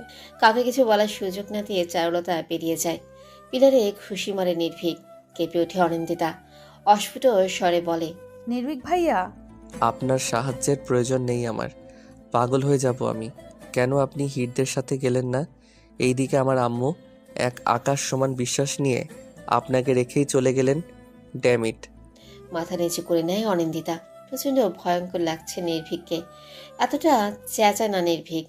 আজ তার বেশ পরিবর্তন ঘটেছে, তাই কিছু বলতেও পারছে না মেয়েটা। চেয়ারে বসে টেবিলে দুহাত রেখে মাথা ঠেকায় নির্ভীক। তপ্ত শ্বাস ফেলে অনিন্দিতা বলে, আমি আপনাকে বিশ্বাস করি নির্ভীক মাহাতাব। আপনি আমাকে পছন্দ করেন না, ঘৃণা করেন, এটাও মানি। আর আমার সুযোগ নেবেন না এটাও জানি। বিশ্বাস রাখা ভালো না। আপনি ঘরে যান। আম্মু না আসা অবধি বের হবেন না। অনিন্দিতা ঘরে যায় না। ড্রয়িং রুমের সর্বশেষ ডিভাইনে বসে থাকে। হাতে তার প্রিয় ডায়েরিটা। নির্ভীকের দিকে তাকিয়ে কতগুলো প্রেমময় সংজ্ঞা লিখে। কি জ্ঞানে চলে গেলে আম্মু? আমার কি কোনো বোন আছে বাসায়? অনিন্দিতা আর আমি পুরো ফ্ল্যাটে একা। যদি বাজে কোনো বিষয় হয়ে যায়? তুই আমার ছেলে নির্ভীক, ভরসা আছে তাই রেখে এসেছি। ভরসা আছে, আমি সেটা পালনও করব। কিন্তু লোকজন কি ভাবতে পারে বলো তো? অবিবাহিত ছেলে মেয়ে একই ফ্ল্যাটে, তার উপর যুবক যুবতী। ভাবতে পারছো আম্মু? যে কোনো কেচ্ছা রটে যেতে পারে। আমার কথা বাদ দাও, অনিন্দিতার পরিস্থিতি তখন কি হবে বলো তো? চারুলতা একটু চিন্তিত হলেন। এদিকে বৃষ্টির কারণে আসতেও পারছে না। মেঘের গর্জন চলছে, তবুও বললেন, আমি এক্ষুনি আসছি, তুই অনিন্দিতার খেয়াল রাখিস। ফোন রেখে মাথার চুল খামচে ধরে। রাগে জল শক্ত হয়ে গেছে। ডোরের কাছে ছায়া দেখতে পায়। নির্ভীকের ঘূর্ণন বুঝে লুকিয়ে পড়ে, তবুও বলে, রুমে প্রবেশ করবেন না অনিন্দিতা। নিজের রুমে থাকতে বলেছিলাম। এখানে কেন এসেছেন? আমি আসলে আমাকে দেখতে এসেছেন, দেখা হয়ে গেছে, এবার চলে যান। ভঙ্গ হৃদয় নিয়ে চলে যায় অনিন্দিতা। মনোকষ্ট যেন মাথায় এসে চেপেছে। ব্যথায় ছিঁড়ে যাচ্ছে প্রতিটা শিরা। এলোমেলো পায়ে কিচেনের দিকে পথ আগায়। মাত্রই স্বস্তির নিঃশ্বাস ফেলেছিল নির্ভীক, তখনই ভেসে আসে অনিন্দিতার চিৎকার। এক সেকেন্ডও দেরি না করে দৌড়ে যায় কিচেনের দিকে। হাত চেপে ধরে নিজেকে দমানোর ব্যর্থ চেষ্টা করছে মেয়েটা। তবে বেফাস পড়ে যাওয়া হাতটা জ্বালা দিচ্ছে খুব। চোখ থেকে না চাইতেও জল করাচ্ছে। অনিন্দিতা, কিচেনে কেন এসেছেন? দেখি কতটা পুড়ে গেছে। কি একটা অবস্থা করেছেন বলুন তো? পাগলামি করতে খুব ভালো পারেন। ইস, অনেকটা ফোসকা পড়ে গেছে। অবাক চোখে তাকিয়ে আছে অনিন্দিতা। নির্ভীক তার কষ্টে আফসোস করছে। এদিকে সত্যি আসুন তো। অনিন্দিতার হাত ধরেই নিয়ে যায় নির্ভীক। ফার্স্ট এড বক্স থেকে মলম নিয়ে নিজ হাতে লাগিয়ে দেয়। চোখে মুখে একটু চিন্তার রেখা। নিজের উদ্দীপনা দমাতে ব্যর্থ হয়ে অনিন্দিতা বলে, এই প্রথম আমার প্রতি ভালোবাসা দেখতে পেলাম। এটা ভালোবাসা নয়, দায়িত্ব। আম্মু আমাকে দায়িত্ব দিয়েছেন। আপনার উটকো চিন্তা শক্তি বদলান। সে যাই হোক, আমার হাতে স্পর্শ লেগেছে আপনার। আমি তো 1000 বার হাতে ফোসকা ফেলতে রাজি আছি। পাগলামি কখনো কি যাবে না? আমার আপনার দুজনেরই একটা ভবিষ্যৎ আছে। আপনি কি বিয়ের পরও শ্বশুরবাড়ি থেকে এসে এমন পাগলামি করবেন? নির্ভীকের কথাতে চোখে পানি চিকচিক করছে। বুক ধুক করে উঠেছে। নয়নাভিরাম চোখে ফেলফেল করে তাকায় মেয়েটা। কাঠ হয়ে যাওয়া ঠোঁট দুটো জিভ দিয়ে ভিজিয়ে নিয়ে বলে, আমি আপনাকে বিয়ে করব। তখন আপনি আমার নিজস্ব হয়ে যাবেন। প্রতিটা শিরা উপশিরায় থাকবে আপনার স্পর্শ। পুরো অঙ্গ জুড়ে থাকবে আপনার ভালোবাসা। একটুখানি স্পর্শ পাওয়ার জন্য পাগলামির প্রয়োজন হবে না। অনিন্দিতার কথায় গা গুলিয়ে আসে নির্ভীকের। অনিন্দিতা নিজের মধ্যে নেই, না হলে এই কথাগুলো নির্দ্বিধায় বলে দিতে পারত না। রাগ হলেও রাগ করে না ছেলেটা। যদি অনিন্দিতা বেঁকে বসে, উল্টো পাল্টা হয়ে জড়িয়ে ধরে। একটুও বিশ্বাস নেই মেয়েটাকে। তাই শীতল কণ্ঠেই বলে, আপনি ঠিক কোন পর্যায়ে চলে গেছেন অনিন্দিতা? সংযত হন। যেখানে আপনার সাধারণ স্পর্শ, ইনফ্যাক্ট দৃষ্টিও আমি মেনে নিতে পারি না, সেখানে ফিজিক্যাল ইনভলভ। একই বাজে ইন্টেনশন আপনার। সরি, আমি সেসব মিন করতে চাইনি। শুধু বোঝাতে চেয়েছি আপনি আমার কতটা আপন, আমি আপনাকে ঠিক কতটা। অনিন্দিতা কথা শেষ করতে পারে না। হাত উঁচিয়ে বাধা দেয় নির্ভীক। তারপর বলে, আমি রাগ দেখাচ্ছি না বলে ভাববেন না। আপনার প্রতি মায়া হয়েছে আমার। নেহাতি বাসায় কেউ নেই, দয়া করে বাজে ইন্টেনশনগুলো বন্ধ করুন। আমার ঘৃণা হচ্ছে। অনিন্দিতা কিছু বলে না। নির্ভীক তাকে অবজ্ঞাই করে যাবে। তার জাত কখনই তার হবে না। হঠাৎ আকাশে মেঘের গর্জন শোনা যায়। অনিন্দিতা জানে নির্ভীক নাকচ করে দেবে, তবুও বলে, আমার ইচ্ছে ছিল আপনার কাঁধে মাথা রেখে বৃষ্টির খেলা দেখব, আর সাথে থাকবে ধোয়া ওঠা কফি। আমার ইচ্ছেটার ছিটে ফোঁটা কি পূরণ করবেন? অনিন্দিতার ইচ্ছে পূরণ হয়নি। সব ইচ্ছে যে সবার জন্য নয়। ঘরে ঘাপটি মেরে বসে আছে নির্ভীক। অনিন্দিতাকে অসহ্য লাগছে তার। এটি সহজ হতে চাইলেও মেয়েটার জন্য সহজ হতে পারে না। সারাক্ষণ চোখে মুখে তৃষ্ণা নিয়ে থাকে, যা দেখে বিতৃষ্ণায় জর্জরিত হয় নির্ভীকের মন। 4টি বছর ধরে জীবন অতিষ্ঠ হয়ে পড়েছে। যদি না এনএসইউর সাথে 3 বছরের চুক্তি স্বাক্ষরিত না হতো, তাহলে এখনই কানাডা চলে যেত। এদিকে রোজ নেই, মানে স্বস্তিটুকুও নেই। প্রচণ্ড রকমের অসহ্য লাগছে। রাত প্রায় 8টা, এখনও চারুলতা এসে পৌঁছায়নি। নির্ভীকের হাত পা ঠান্ডা হয়ে গেছে। কেউ কিছু বলার সুযোগই পাবে না। তবে যদি কেউ কিছু বলে ফেলে, যদি শব্দটা বড্ড যন্ত্রণার। এই একটা কথা ভেবেই নির্ভীক গুটিয়ে আছে। বাইরে বের হলেই অনিন্দিতা চলে আসে। কিছুতেই বুঝে না, তাকে সহ্য করতে পারে না নির্ভীক। ভবিষ্যৎ বিপর্যয়গ্রস্ত, না জানে কোন ঝড় তুলে মেয়েটা। ভাবনার মাঝে ঘুমিয়ে পড়ে নির্ভীক। ঠিক তখনই ঘরে প্রবেশ করে অনিন্দিতা। বাইরেই ঘাপটি মেরেছিল। বেশ অনেকক্ষণ কোনো সারা শব্দ না পেয়ে উকি দেয়। তখনই পরিলক্ষিত হয় গভীর ঘুমে টলে আছে নির্ভীক। এক চলতে হাসি ফুটে ওঠে মেয়েটার মুখে। পা টিপে রুমে প্রবেশ করে। নির্ভীকের পায়ের কাছে বসে পড়ে। পায়ের আঙ্গুলগুলো হালকা হাতে ছুঁয়ে দেয়। এই পায়েও ঠাঁই নেই মেয়েটার। ইস, যদি কেউ বলতো সারা জীবন নির্ভীকের দিকে তাকিয়ে কাটিয়ে দিতে পারবে কিনা। অনিন্দিতা নির্দ্বিধায় সম্মতি জানাতো। হঠাৎ কলিং বেল বেজে ওঠে। নির্ভীকের ঘুম খুবই পাতলা। অনিন্দিতা চলে যাবে তার পূর্বেই উঠে বসে। প্রচণ্ড অবাক হয়ে বলে, আবার কেন এসেছেন? আপনি আমাকে বদনাম করিয়ে ছাড়বেন? আমি সেরকম কিছুর জন্য আসিনি। আমাকে দেখতে এসেছেন, তাই তো? ভদ্র মেয়ের মতো মাথা কাত করে অনিন্দিতা। নির্ভীক ভাষা হারিয়ে ফেলে। ওইদিকে কলিং বেল বেজেই চলেছে। রাগে গজগজ করে ওঠে। অনিন্দিতার দিকে তেতে আসে। মধ্য আঙ্গুল উঁচিয়ে বলে, ফার্দার এমন কিছু হলে ভয়ঙ্কর কিছু ঘটে যাবে। আপনাকে ছাড় দিয়ে অন্যায় করেছি আমি। আমি তো আপনাকে ডিস্টার্ব করি না নির্ভীক প্রিয়া, একটু কাছাকাছি থাকতে চাই শুধু। যাওয়ার মাঝে থেমে যায় নির্ভীক। পেছনে ঘুরে বলে, এটাই আমার সমস্যা। আমার কাছাকাছি থাকার অধিকার নেই আপনার। আপনি বয়সে আমার অনেক ছোট, তবুও কড়া কথা বলতে বাধ্য হচ্ছি। মনে রাখবেন, নির্ভীক মাহতাব নারী শরীরের নেশায় পড়ে না। কথাটা বলেই চলে যায় নির্ভীক। মেঝেতে বসে পড়ে অনিন্দিতা। সন্ধ্যার সেই কথার জন্য এত বড় কথাটা বলে গেল নির্ভীক। বৃষ্টিতে ভিজে একাকার চারুলতা। বাসায় গাড়িগুলিও ছেলে আর স্বামী নিয়ে গেছে। নির্ভীকের গাড়ি ওয়াশের জন্য দেওয়া হয়েছে, তাই লোকাল গাড়িতে গিয়েছিলেন। গলির মোড় থেকে হেঁটে এসেছেন। অনিন্দিতা টাওয়াল নিয়ে আসে। চারুলতা মাথা মুছে বলেন, এত লেট কেন হলো দরজা খুলতে? আমি ঘুমিয়েছিলাম আম্মু, আর অনিন্দিতার রুমে কলিংয়ের শব্দ পৌঁছায় না। আরে এভাবে কেন বলছিস? আমি অন্য কিছু মিন তো করিনি। শুধু বলেছি, অনিমা যা তো আমার ঘর থেকে শাড়ি নিয়ে আয়, ভিজে শরীরে ঘরে যাবো না। অনিন্দিতা চলে যায়। চারুলতা নির্ভীকের মাথায় হাত বুলিয়ে বললেন, আমার সোনা ছেলে, তোর প্রতি আমার পূর্ণ বিশ্বাস আছে। এমন কিছু করবি না যাতে আমরা অসম্মান হই। আর এমন কাজ করবে না কখনো। পরিস্থিতি ঠিক নেই, কিছু না ঘটলেও মানুষ ঘটিয়ে ছাড়বে। সকাল সকাল বেরিয়েছে নির্ভীক। ঘুম থেকে উঠে অনিন্দিতা তাই বুঝতেই পারল।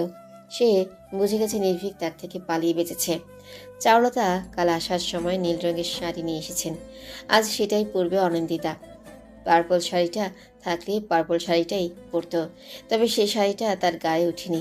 ভালোই হয়েছে, নির্ভীকের সাথে বসে যখন যাওয়া হবে না, পার্পল শাড়ি পরে কি লাভ। অনিন্দিতা সাজগোজ পছন্দ করে, তবে বেশ অনেকদিন ধরে সাজে না। আজ সাজবেই, নির্ভীকের মনের মতোই সাজবে। অবশ্য অনিন্দিতা হলেও বিষাক্ত গ্যাসের মতো, যা সহ্য করতে পারে না নির্ভীক। শাড়ি পরে চুলগুলো ছেড়ে দিল। হালকা মেকআপে মিষ্টি দেখতেই লাগছে। রুম থেকে বের হতেই আজমালের সাথে দেখা। অনিন্দিতা শুধালো, আজ অফিসে যাবেন না আঙ্কেল? শরীরটা ভালো নেই, তোকে পৌঁছে দেওয়ার জন্যই যাব না ভেবেছিলাম। এখন দেখি শরীরটাই ম্যাচ ম্যাচ করছি। সমস্যা নেই আঙ্কেল, আমি একাই যেতে পারবো। ও কি কথা, আজ প্রথম দিন একা কেন যাবি? নিহালও তো যাচ্ছে, ওর সাথেই যাবি।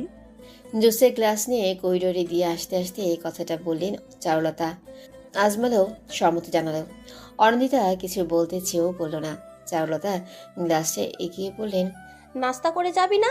বাসা থেকে খালি পেটে বের হতে নেই, জুসটা খেয়ে যা। আচ্ছা নির্ভীক ভাইয়া এত আগেই চলে গেলেন যে? বলিস না আর, পুরো বজ্জাত ছেলে। দেখ, বন্ধুদের সাথে আড্ডায় মজেছে। আজ তো ওর সব বন্ধুরাই আসবে ভার্সিটিতে। সবার দোয়া নিয়ে বের হয় অনিন্দিতা। নিহাল গাড়িতে অপেক্ষা করছে।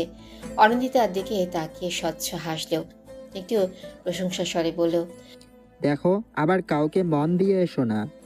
মন কেউ নিবে না নেহাল। সে কি কথা, এত সুন্দর মেয়েটার মন কেউ দিবে না? হ্যাঁ, যাই হোক, ফেরার পথে আমি একাই ফিরবো। ভ্রুকুটি করে তাকায় নিহাল। কথাটা যেন তার পছন্দ হয়নি। অনিন্দিতার দিকে না তাকিয়ে স্টিয়ারিংয়ে হাত দেয়। তারপর বলে, বয়ফ্রেন্ড থাকলে তার সাথেই আসতে পারো, তবে সমস্যা হচ্ছে আম্মু বারবার বলে দিয়েছে তোমাকে নিয়েই ফিরতে। আচ্ছা সমস্যা নেই, তুমি আমাকে কল দিয়ে জানিয়ে দিও, মোড়ে এসে একসাথে আসবো। কৃতজ্ঞতা প্রকাশ করে মেয়েটা। সিটের মাথায় এলিয়ে দেয়। শরীরটা ম্যাজম্যাজ করছে। সারা বছরই হালকা পাতলা অসুস্থ থাকে মেয়েটা। রোজ কান্নার ফলে চোখের নিচে দাগ থাকে। কেউ একটু খুঁটিয়ে দেখলেই ধরা খেয়ে যায়, কারণ শরীরে থাকে অজস্র আঘাতের রেখা। গাড়ি পার্কিংয়ে রেখে চলে যায় নিহাল। অনিন্দিতা দম ফেলে হাঁটা লাগায়। শরীর দুর্বল লাগাতে এনার্জি ড্রিঙ্কস কিনে। ক্যাব খুলে খাওয়ার আগেই মাথা ঘুরে যায়। তবে কেউ একজন আগলে ধরে। ব্যগ্র কণ্ঠে বলে, ঠিক আছে অনি, হঠাৎ পড়ে যাচ্ছিলে কেন? আসলে মাথা ঘুরে গিয়েছিল। নেট ফেয়ার, নির্ঘাত নাস্তা করেনি। আসো আমার সাথে। আমি ঠিক আছি আসিম, চলো ভেতরে যাওয়া যাক।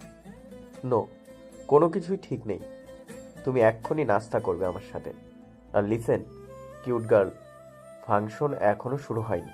প্রচণ্ড প্যারা খেয়ে যেতেই হলো অনিন্দিতাকে। আসিম বকবক করেই যাচ্ছে। একটা রেস্টুরেন্টে এসেই 2 কাপ কফি আর স্যান্ডউইচ অর্ডার করলো। আসিম নাস্তা করে এসেছে, তাই শুধু কফি খেলো। অনিন্দিতা সংকোচ ছাড়াই খাচ্ছে। আসিম কফি কাপে চুমুক দিয়ে বলল, বাই দা ওয়ে, আজ একা এলে যে? নির্ভীক স্যার আসেন তোমার সাথে? রোজ কি ওনার সাথে আসবো? আর উনি তো আজ অনেক আগেই এসেছেন। আচ্ছা, নির্ভীক স্যার কিন্তু অনেক কঠোর। আনন্দিতা হাসলেও সে এটা ভালো করেই জানে। আসিম কিছুক্ষণ নীরব থেকে আনন্দিতার উদ্দেশ্যে শুধালো, তুমি কি কোনো কারণে আপসেট? না, আমি ঠিক আছি, তবে ভার্সিটির কিছু স্টুডেন্ট একটু অন্যরকম আচরণ করে। আচ্ছা আসো আমার সাথে, আমি প্রবলেম সলভ করে দেব। ভার্সিটিতে প্রবেশ করতে এই গোলাপ দিয়ে বরণ করা হলো। আসিম অবাক করা এক কাণ্ড করলো। ফুলের গুচ্ছ থেকে 5টা ফুল নিয়ে অনিন্দিতার হাতে দিয়ে দিল। অনিন্দিতা বলল, এতগুলো নিলে কেন? তুমি স্পেশাল, তাই তোমার কাছে বেশি গোলাপ থাকবে। খলবলিয়ে হাসে অনিন্দিতা। আসিম একটু গায়ে পড়া, তবে খুব ভালো। অনিন্দিতা আসিমের সাথেই হাঁটতে লাগলো। ফুল হাতে নির্ভীকের কথাই ভাবছে সে। এনএসইউর বিশাল ক্যাম্পাসে দাঁড়িয়ে আসিম চিৎকার করে ডাকলো, attention guys, look the beautiful girl, she is my personal friend. I hope ওকে কেউ বিভ্রান্ত করবে না। যদি এমন কিছু হয় তো জানোই তো কি হবে। সবাই অনিন্দিতার দিকে তাকালো। আসিমের পড়াশোনা আর সৌন্দর্য দুটোরই নাম ডাক আছে, সাথে বাবার পাওয়ার।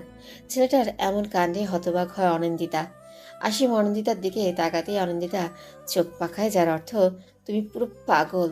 এসে থেকেই চোখ ঘুরিয়ে ঘুরিয়ে খুঁজেই চলেছে এক মানবকে, কিন্তু সেই মানবের দেখাই পাওয়া যাচ্ছে না। মুখটা কেমন করছে, শূন্যতা যেন ওকে আঁকড়ে ধরেছে। হন্তদন্ত হয়ে খুঁজেই চলেছে নির্ভীককে।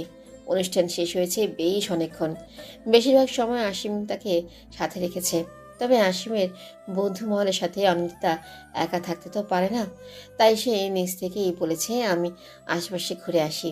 আসিম বারণ করেনি, সে নিজেও বোধহয় স্পেস খুঁজছিল। অনিন্দিতার সাথে দেখা হয় মেহেরিমার। হাত উঁচিয়ে ডাকে অনিন্দিতাকে। একটু অবাক হয় সে। মেহেরিমার কাছে গিয়ে বলে, good afternoon miss. Good afternoon. এইভাবে ছুটছো কেন অনিন্দিতা? শাড়ি পরে আছো, পা পিছলে যাবে তো। অ্যাকচুয়ালি মিস, ওকে, এক্সপ্লেন করার প্রয়োজন নেই। তোমাকে খুব মিষ্টি লাগছে। বাই দ্য ওয়ে, তুমি বোধহয় বিব্রত হয়েছো। নো মিস, অনিন্দিতাকে বলতে দেয় না মেহেরিমা। মৃদু হেসে অনন্দিতা শাড়ির আঁচল ঠিক করে দেয়। ভারী অবাক হয় মেয়েটা। মেহেরিমা বলে, আমি অসমের বড় বোন। হ্যাঁ। ইয়েস, ও আমাকে তোমার কথা বলেছে আরো 5-6 মাস আগে। ও, তোমাকে বলতেই হয়, শুধুমাত্র এনএসইউতে অ্যাডমিশনের জন্য 1 বছর গ্যাপ দেওয়া সত্যিই দুষ্কর কাজ। আই এম ড্যাম শিওর তুমি তোমার লক্ষ্যে জয় করবে অতি শীঘ্রই। শুক্রিয়া মিস। ওকে রিয়া, আমি যাচ্ছি। আসিমের সাথে একদিন এসো বাসায়। হাত নাড়িয়ে চলে গেল মেহেরিমা। অনন্দিতা চোখ বিচলিত হলো। চাতক পাখির মতো খুঁজেই চলেছে এই প্রিয় ব্যক্তিটিকে। চোখ যায় ক্যান্টিনের দিকে। মুখটা থক করে ওঠে। নির্ভীকের সাথে রোজ অনেক লুজ হয়ে দাঁড়িয়ে আছে। অনন্দিতা আর নিতে পারে না, দৌড়ে চলে যায় বাইরে। অসতর্কতার কারণে শাড়ি পিছলে পড়ে যায়। দুটো মেয়ে দেখেও না দেখার ভান করে। অনন্দিতা একা ওঠার চেষ্টা করে। পায়ের হাঁটুতে বোধহয় ছিলে গেছে। ব্যথায় টনক নেড়ে যাচ্ছে। হঠাৎ একটা হাত তার সামনে আসে। হাতে হাত রেখে উঠে দাঁড়ায়। নিহালের দৃষ্টি বিচলিত। সে শুধায়, এভাবে পরে গেলে কি করে? এর জন্যই শাড়ি পরা একদমই পছন্দ নয়। দেখি কতটা ব্যথা পেয়েছো। আসো, হসপিটাল থেকে ওয়াশ করে যাবে। আমি ঠিক আছি নিহাল ভাই, চলুন বাসায় যাব। একদম নয়, আগে হসপিটালে যাবে, দেন বাসায়। আচ্ছা, একটু বসো, আমি নির্ভীককে নিয়ে আসি। ও ডিপার্টমেন্ট থেকে ট্রিটমেন্ট করার ব্যবস্থা করে দিবে। সারপ্রাইজটা কেমন দিলাম বলতো? তোর বক বক না শুনলে আসলেই ভালো লাগে না, তাই চলে এলাম। তুই কানাডায় ফিরছিস কবে? তোকে ছাড়া দিন চলে না ইয়ার। রোজের দিকে তাকিয়ে হাসছে নির্ভীক। এই মেয়েটা তার হাসির কারণ। 2 দিন আগেই রোজকে বলেছিল ভালো লাগছে না, আর তাই রোজ চলে এসেছে। কৃতজ্ঞতার দৃষ্টি দিয়ে নির্ভীক বললেও, মনে হয় না যেতে পারবো আগামী 2 বছর। মাথা পুরো নষ্ট হয়ে যাচ্ছে। অনিন্দিতার পাগলামি বেড়ে গেছে, আমি আর নিতে পারছি না। তুই ওকে সত্যিটা কেন বলছিস না? আমরা কতদিন লুকাবো বিষয়টা? আই ডোন্ট নো ইয়ার, তুই প্লিজ তোর বাসায় ম্যানেজ কর, আমি খুব তাড়াতাড়ি কিছু একটা করব। আরে সেটাতে প্রবলেম নেই, মম ড্যাড এই বিষয়ে সমস্যা করবে না। বাট তুই কতদিন অনিন্দিতার থেকে এভাবে পালাবি? তুই তো পাগল হয়ে যাচ্ছিস। আঙ্কেলকে আমি বলবো কানাডার কথা। নির্ভীক চেয়ার টেনে বসে। রোজ তার মসৃণ হাতে নির্ভীকের মাথায় হাত বুলিয়ে বলে, তুই ঠিক আছিস তো? আমিও আর নিতে পারছি না। আমি কি অনিন্দিতার সাথে কথা বলবো? নো, ও বুঝবে না। তুই জানিস কাল কি হয়েছে? ওফ, আই কান্ট এক্সপ্লেইন ইয়ার। আই এম ড্যাম শিওর বিয়ের পর ও এমন পাগলামি করবে। তখন আমি কি করব বলতো? মান সম্মান বলে কিছু থাকবে? নাক ফুলিয়ে বসেন রোজ। নির্ভীকের শার্টের কলার ঠিক করে দিয়ে বলে, নাও পারফেক্ট। হেয়ালি করছিস কেন? স্টফিয়ার, তুই আমার সাথে কানাডায় যাবি। এমনিতেও তোকে ছাড়া আমি থাকতে পারি না, আর বিড়িতে থাকা সম্ভব নয়। কথাটা বলেই নির্ভীকের কাঁধে মাথা রাখে রোজ। নির্ভীক একটু করে হাসে। স্বস্তিটা এই মেয়ের মাঝেই পাওয়া যায়, তাই তো এত ভালোবাসে। 10 মিনিট খোঁজার পর ক্যান্টিনে নির্ভীকের দেখা মিলে। নিহাল এক প্রকার ছুটেই আসে। নির্ভীকের কপালে ভাঁজের সৃষ্টি হয়। নিহাল পরপর শ্বাস ফেলে ঢকঢক করে পানি পান করে।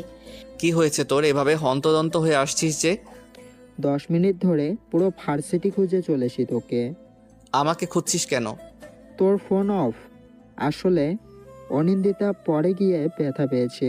কথাটা শোনার মাত্রই বিষাক্ততা ছেয়ে যায় নির্ভীকের চোখে মুখে। মুখ দিয়ে বিরক্তিকর শব্দ তুলে। এই মেয়েটা শান্তি দিবে না। সত্যি দেশান্তর হতে ইচ্ছে করছে। বাসায় ফিরে রেস্ট নিচ্ছে অনন্দিতা। 3 দিন ইউনিভার্সিটিতে যাওয়া লাগবে না বলে দিয়েছেন চারুলতা। নাছরবন্ধা অনন্দিতা পড়াশোনার দোহাই দিয়েছে, যার ফলে আজমাজ বলেছেন কয়েকদিন নির্ভীক তাকে পড়াবে। কথাটা শুনে চোখ চকচক করে উঠেছে। রাত প্রায় 8:30। চারুলতা খাবার নিয়ে এসেছেন। অনেক খাবারগুলো খেয়ে নে তোমা, বেড রেস্ট করতে হবে এই কদিন। আমি নিচে যেতে পারতাম আন্টি, শুধু শুধু কষ্ট করলে তুমি। কথা বাড়াস না মা, খাবার কি খাইয়ে দেব? আচ্ছা। ভাতের লোকমা বাড়িয়ে দেয় চারুলতা। অনন্দিতা সন্তর্পণে তা মুখে তুলে। ফোনটা বেজে ওঠে। হির ফোন করেছে। রিসিভ হতেই হির বলে, এই আপু, ব্যথা পেলে কি করে? তোমার এনএসইউর প্রথম দিনের নাজেহাল অবস্থা? বাহ, কাকে দেখে পিছলে গেলে তুমি? জিজুর নামটা বলো প্লিজ। থামবি তুই? আশ্চর্য, তোর দিওয়ানা থাকতে আমাকে ফোন করেছিস কেন? গলায় ঝুলে গেলেই তো পারতি। দিওয়ানাটা কে? বাসায় ফিরে আয়, তারপরে বোঝাবো তোকে। আমি তোকে আঙুল দিয়ে দেখিয়ে দিব দিওয়ানাটা কে। ফোন রাখে অনন্দিতা। খাওয়া প্রায় শেষ। চারুলতা বলে, নির্ভীক পড়াতে আসবে, বই নিয়ে বস অনি। ডায়েরি বের করে অনিন্দিতা নির্ভীকের হাস্যোজ্জ্বল ছবিটা নিয়ে হাসে। উজ্জ্বল শ্যাম রঙের সুশ্রী মুখ নির্ভীকের। আচ্ছা, কোনো মানুষই তো পারফেক্ট নয়, তাহলে নির্ভীকের খামতিটা কোথায়? হাজারো পলক ফেলে ও খামতি খুঁজে পায় না অনিন্দিতা। অনিন্দিতা ঠিক হয়ে বসুন। সদর দরজার ওপাশ থেকে কথাটা বলে নির্ভীক এলোমেলো হয়ে বসেছিল। সে নিজেকে ঠিকঠাক করে নির্ভীককে উদ্দেশ্য করে বলে, আপনি আসতে পারেন। নির্ভীক আসে। অনিন্দিতা এক পলক তাকিয়ে চোখ নামিয়ে নেয়। নির্ভীকের দিকে ফ্যাল করে তাকাবে না আর, যথাসম্ভব লুকিয়ে প্রিয় মানুষটাকে দেখে যাবে। ফিজিক্সের বই নিয়ে একটু ঘাটাঘাটি করে নির্ভীক। অনিন্দিতাকে বলে, আপনার প্রথম আর শেষ ক্লাসটা আমার, অর্থাৎ ফিজিক্স আর ইংলিশ দুটো ক্লাস রয়েছে, তাই আমি ভার্সিটিতে যা পড়াবো এই 3টে দিন সেগুলোই পড়াবো আপনাকে। আচ্ছা। অনিন্দিতার বাড়তি কথা না পেয়ে স্বস্তির নিঃশ্বাস ফেলে নির্ভীক। তবু অনিন্দিতাকে একটা বিষয় বলে, এনএস শিওর রুলস কি জানেন? না মানে আমি তো যেতে পারবো না কয়েকদিন। কথাটা মিনমিনে স্বরে বলেই অনিন্দিতা। নির্ভীক ভ্রুকুটি করে তাকায়। অনিন্দিতা উদ্দেশ্যে ছিল শুধুই এনএসইউতে চান্স পাওয়া। কি রুলস আছে না আছে তার প্রতি কোনো আগ্রহ নেই। প্রয়োজনেই নির্ভীক বলে, পরপর 3টে সাপ্তাহিক পরীক্ষাতে ফেল করলে সোজা বের করে দিবে, আর পরপর 5টা সাপ্তাহিক পরীক্ষায় 80% নাম্বার না পেলে 10 দিন সময় দেওয়া হবে। যদি সে সময়ের মধ্যে পড়াশোনা কমপ্লিট করে এক্সামে ভালো করেন তাহলেই ভার্সিটিতে রাখবে, আর না হলে বের করে দিবে। তাই আল্লাহর ওয়াস্তে একটু মনোযোগী হবেন। জি, আমি মেনে চলবো সব রুলস। ওকে, তাহলে দেখুন ফিজিক্সের প্রথম অধ্যায়ে আজ কি পড়াবো। অনিন্দিতা পড়ায় মনোযোগী হয়। নির্ভীকের জন্য পাগলামি কমবে না ঠিকই, তবে পাগলামি চলবে মনে মনে। আজ বিকেলের ঘটনা। পা ওয়াশ করার পর নির্ভীকের সাথে এসেছে অনিন্দিতা, কারণ নিহালের কোনো কাজ পড়ে গেছে। নির্ভীক এই সুযোগটাই চেয়েছিল। একটা খোলা মাঠের দিকে নিয়ে যায় অনিন্দিতাকে। অনিন্দিতার এতটাই বিশ্বাস যে সে একবারও প্রশ্ন করেনি কেন তাকে এখানে নিয়ে আসা হলো। নির্ভীক অনিন্দিতার হাত দুটো মুষ্টিবদ্ধ করে বলে, আমাকে রেহাই দিন অনিন্দিতা, আপনি এমন সব কাণ্ড করছেন যে আমি পাগল হয়ে যাচ্ছি। আমিও তো মানুষ। আপনি ভালোবাসেন ঠিক আছে, তার জন্য আমাকে কেন কষ্ট দিচ্ছেন? আমি আপনাকে কষ্ট দিচ্ছি? হ্যাঁ দিচ্ছেন। আমার দিকে এলোমেলো দৃষ্টিতে তাকিয়ে থাকেন, আমার জন্য ছুটে আসেন, পড়াশোনা করেছেন শুধুই আমার জন্য। এইসব দেখার পর একটা মানুষ কতটা অপরাধ বোধে ভুগে জানেন আপনি? আমার লজ্জা করে অনিন্দিতা, আপনাকে আমি বোঝাতে পারি না যে আমি আপনাকে ভালোবাসি না। নির্ভীকের শেষের কথাটুকুই অনিন্দিতার আত্মা কাঁপিয়ে তোলে। সে ঠিক করে নিজেকে সংযত রাখবে। সত্যি তো, এখানে নির্ভীকের কী দোষ? ভালো তো সেই বাসে, তাহলে নির্ভীক কেন অপরাধ বোধে ভুগবে? তাছাড়া ওর হাত নিজ থেকে স্পর্শ করেছে নির্ভীক, একটা আবেদন রেখেছে তার কাছে, তাই ভেবে নেয় নিজের কলেজাটা পুরাবে, নিজের কষ্টটুকু নিজেই গ্রহণ করবে। অনিন্দিতা। নির্ভীকের কণ্ঠস্বরে ধ্যান ভাঙে অনিন্দিতার। হকচকিয়ে বলে, দুঃখিত স্যার। নির্ভীক একটু অবাক হয় তাকে স্যার বলায়, তবে সেদিকে পাত্তা না দিয়ে ইংলিশ বই হাতে ঘাঁটতে থাকে। যথাসম্ভব অনিন্দিতাকে পড়াশোনা কমপ্লিট করাতে হবে। 15টা দিন কেটে গেছে। অনিন্দিতা নিজেকে সংযত রেখেছে বলতে শুধু মাত্র নির্ভীকের চোখ থেকে সংযত রেখেছে, আর চোখে প্রিয় মানুষটাকে দেখার লোভ সামলাতে পায়নি সে। নিজের কাজে নিজেই হাসে অনিন্দিতা। যাকে ছাড়া এক মুহূর্ত চলে না, তার থেকেই নিজেকে সংযত করার মিথ্যে প্রয়াস না করাই উত্তম। দাগিমা রেখা বদলে শীতের আবির্ভাব ঘটেছে। কয়েকদিনেই পরিবেশ যেন শান্ত হয়ে গেছে। আবহাওয়াবিদদের মতে পরিবেশের হঠাৎ পরিবর্তন ঘটেছে, না হলে এমন সময় শীতের আগমন ঘটতো না। নিজের বাসায় ফিরে এসেছে 10 দিন হতে চলল। এই কয়েকদিনে ভার্সিটিতে যাওয়া হয়েছে মাত্র 3 দিন। কেন যেন ভার্সিটির প্রতি অনীহা সৃষ্টি হয়েছে। বোধহয় নির্ভীকের না থাকাই এই প্রধান কারণ। ভার্সিটির কাজে আজ 9 দিন হলেও ভারতে গিয়েছে নির্ভীক। কোনো এক বিশেষ অনুমোদন নিয়েই গেছে। অনিন্দিতার ফোন বেজেই চলেছে, অথচ তার ধ্যান নেই। হির হন্তদন্ত হয়ে বলেও, এই আপু, তোমার ফোন বাজছে। কি? ফোন বেজে চলেছে, ধরো। অনিন্দিতার মাথায় এখনো কথাটা ক্যাচ করেনি। সে নিষ্পলক তাকিয়ে আছে হীরের দিকে। হীর বিরক্ত হয়। পৃথিবীর সাথে কথা বলছিল সে, সেটার সাথে রসায়ন জমেছে তার। মামা বাড়ির 10 দিন ছিল স্বপ্নের মতো। পৃথিবীর সাথে খুনসুটি ভালোবাসাতে পরিণত হয়েছে। একগুচ্ছ কদম হাতে প্রপোজ করেছে তাকে। নিজের ভাবনাকে দমিয়ে ফোন তুলে নেয় হীর। রিসিভ করেই বলে, কে বলছেন? আপু গভীর ধ্যানে মগ্ন রয়েছে, ফোনের দিকে ধ্যান নেই তার। কথাটা শুনে দুভ্রু সংকুচিত হয় আসিমের। হিরে বাজখাই গলাতে এক প্রকার চমকে ওঠে। কান থেকে নামিয়ে দেখে নাম্বার সঠিক কিনা। হ্যাঁ, নাম্বার তো ঠিকই আছে। নিজেকে সামনে নিয়ে আসিম বলে, অনেককে দেওয়া যাবে? হির তার বাজখাই গলায় অনন্দিতাকে আপু বলে ডেকে নেয়। এবার সে কণ্ঠ কর্ণপাত হয় মেয়েটার। ফাঁকা ঢোক গিলে বিরক্তি প্রকাশ করে বলে, কি হয়েছে? তোমার ফোন। কে করেছে? জানি না। অনন্দিতা কথা বাড়ায় না, ফোন হাতে তুলে নেয়। নাম্বারটা অচেনা দেখে একটু অবাক হয়। ফোন কানে তুলে সালাম দিয়ে বলি, কে বলছেন? অনি, আমি আসিম বলছি। ভার্সিটিতে আসো না কেন তুমি? একটু অসুস্থ বোধ করছি আসিম। অজুহাত না দিলে আসিম অনেক প্রশ্ন করবে, তাই এটাই বেস্ট বলে মনে হয় অনন্দিতার। তাছাড়া সত্যিই সে অসুস্থ, সারা বছরই ঠান্ডা জ্বর লেগেই থাকে। আসিম সামান্য চিন্তিত স্বরে বলে, দ্রুত মেডিসিন নাও কেমন? আমি ফোন করে খবর নেব তোমার। আচ্ছা। কথাটা বলেই ফোন রেখে দেয় অনন্দিতা। আসিম সেটা বন্ধুর থেকেও বেশি কিছু। অনন্দিতা উপলব্ধি করে আসিম তার প্রতি একটু ঝুঁকে পড়েছে। অবশ্য সেদিকে পাত্তা দেয় না সে, কারণ সে নিজেও আরেক জনের প্রতি ঝুঁকে আছে। কালের বিবর্তনে সে বুঝে গেছে মানুষ যাকে চায় তাকে পায় না। মিথ্যে সান্ত্বনাগুলোই সময় কাটাতে সাহায্য করে। অনন্দিতা তার স্বপ্নের রাজ্যে কি নির্ভীকের বুকে মাথা রাখে। নির্ভীকের দিকে ভালোবাসার দৃষ্টিতে তাকিয়ে থাকে। কোনো এক তীরের আঘাতেই হৃদয়ের ফাঁক ফোকর করে ঢুকে পড়েছিল নির্ভীক নামক বসন্ত, যা থেকে পরিত্রাণ মানে মৃত্যু। হয়তো শরীরের মৃত্যু ঘটবে না, তবে আত্মার মৃত্যু ঘটবে নিশ্চিত। সকাল 8টা কি 8:30, বাড়িতে অনাকাঙ্ক্ষিত অতিথির আগমনে প্রচণ্ড অবাক হয়েছে শাহানা। মেইন ডোর খুলে হাঁ হয়ে তাকিয়েছেন সামনে থাকা 20-21 বছর বয়সী ছেলেটার দিকে। ফর্সা রঙে লম্বা করে ছেলেটাকে রাজপুত্র বলে ভুল হবে। এমন সুন্দর ছেলেটাকে এতক্ষণ ধরে দাঁড় করিয়ে রেখেছেন যে সেদিকে খেয়ালই নেই। হঠাৎই ভেসে আসে সুন্দর ছেলেটার কণ্ঠস্বর। Hello aunty. সচকিত হয় শাহানা, ছেলেটার দিকে তাকিয়ে যেন লজ্জা পায়। কোনো প্রশ্ন না করেই বলেন, ভেতরে আসো। জি। ছেলেটা ভেতরে আসে। শাহানার বোধগম্য হয় ছেলেটাকে প্রয়োজনে এখনো প্রশ্ন করেননি উনি, তাই বলেন, তোমাকে তো চিনতে পারলাম না। আমি আসিম, আসিম মাহতাব, অনির বন্ধু বলতে পারেন। যদিও এখন আমি এক ব্যাচের সিনিয়র।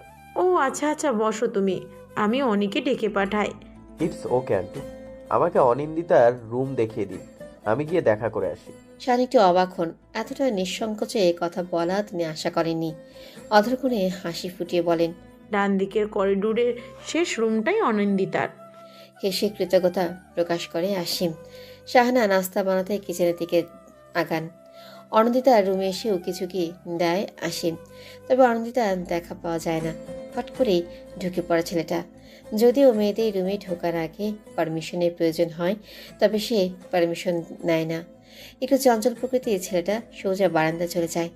ব্যালকনির টেবিলে মাথা রেখে ঘুমিয়ে আছে অনিন্দিতা। নাকের সাইডে তেল জমেছে। রাতে নিশ্চয়ই এখানে ঘুমিয়েছে। একটু করে ডাকে আসিম, তবে অনিন্দিতার ঘুম ছাপিয়ে সে ডাক কানে পৌঁছায় না। আসিম চোখ কুচকে নিয়ে অনিন্দিতার বাহু ধরে বলে, এই অনি, ওঠো তো। কথাটা জোরে বলায় হুড়মুড়িয়ে উঠে যায় অনন্দিতা। মেয়েটা প্রচণ্ড অবাকি হয়ে বলে, তুমি? তো আসতে পারি না? হাই তুলে অনন্দিতা আসিমের গায়ে জোরে ধাক্কা দেয়। প্রচণ্ড অবাক হয় আসিম। খলবলিয়ে হাসি অনন্দিতা। হাই তুলে বলে, আমার ঘুম ভাঙানোর শাস্তি। আর আমি যে তোমার চিন্তায় ঘুমাতে পারলাম না, তার কি হবে? এটাও তোমার শাস্তি। মুখ গোমরা করে নেয় আসিম। অনন্দিতা দম ফেলে আকাশের দিকে তাকায়। এত সকালে এসেছে আসিম। কি ভাবছো তুমি? ভাবছি তুমি ছেলেটা খুব ভালো, তবে আমার প্রতি ঝুঁকে যাচ্ছ। আসিম হাসে।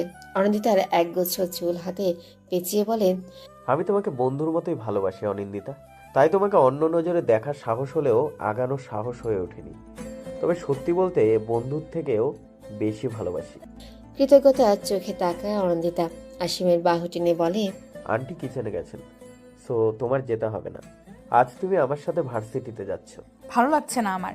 আপনার পড়াশোনার দায়িত্বটা আমি নিয়েছি অনিন্দিতা। কথাটা শুনে ধুক করে ওঠে অনন্দিতার বুক। নির্ভীকের কথা যেন মাথায় আষ্টে পৃষ্ঠে জড়িয়ে ধরে। একটি করে দম ফেলে উঠে যায়। আসিম বলে, পালিয়ে যাচ্ছ অনি? নিজের কষ্ট লুকিয়ে মরে যেতে চাও? অনন্দিতার কি যেন হয়। জুপড়ে কেঁদে ওঠে মেয়েটা। আসিমের পায়ের কাছে বসে পড়ে, হাত দুটো মুঠো বন্দি করে বলে, আমি ওনাকে ভালোবাসি আসিম, আমি মরে যাব, সত্যিই মরে যাব। অসীম উত্তর দেয় না, নিজেকে শক্ত করে। অনিন্দিতা সেই সব প্রেমিকার দলে পড়ে যারা উন্মাদ, যারা ভালোবাসাকে অন্যের হাতে তুলে দিতে পারে না। ভালোবাসার ভালো চায় ঠিকই, তবে নিজের সাথেই দেখতে চায়। এক প্রকার ছ্যাঁচড়ামি করে বেড়ায়। অনিন্দিতার জন্য মায়া হয় অসীমের। প্রথম থেকেই মেয়েটার প্রতি ঝোঁক ছিল তার। আইসক্রিম পার্লারে নির্ভীককে লুপ্ত দৃষ্টিতে দেখছিল অনিন্দিতা। সেদিনই ঠিক করেছিল অনিন্দিতার প্রতি বন্ধুত্বের হাত বাড়িয়ে দেবে, তবে কোথাও একটা সুপ্ত ভালোবাসা জাগে, যার ফলে সে নিজেকে ধাতস্থ করে অনিন্দিতার খেয়াল রাখবে। তবে এটাও সত্য, অনিন্দিতার প্রতি অনুভূতি আঘাতে দেয়নি ছেলেটা।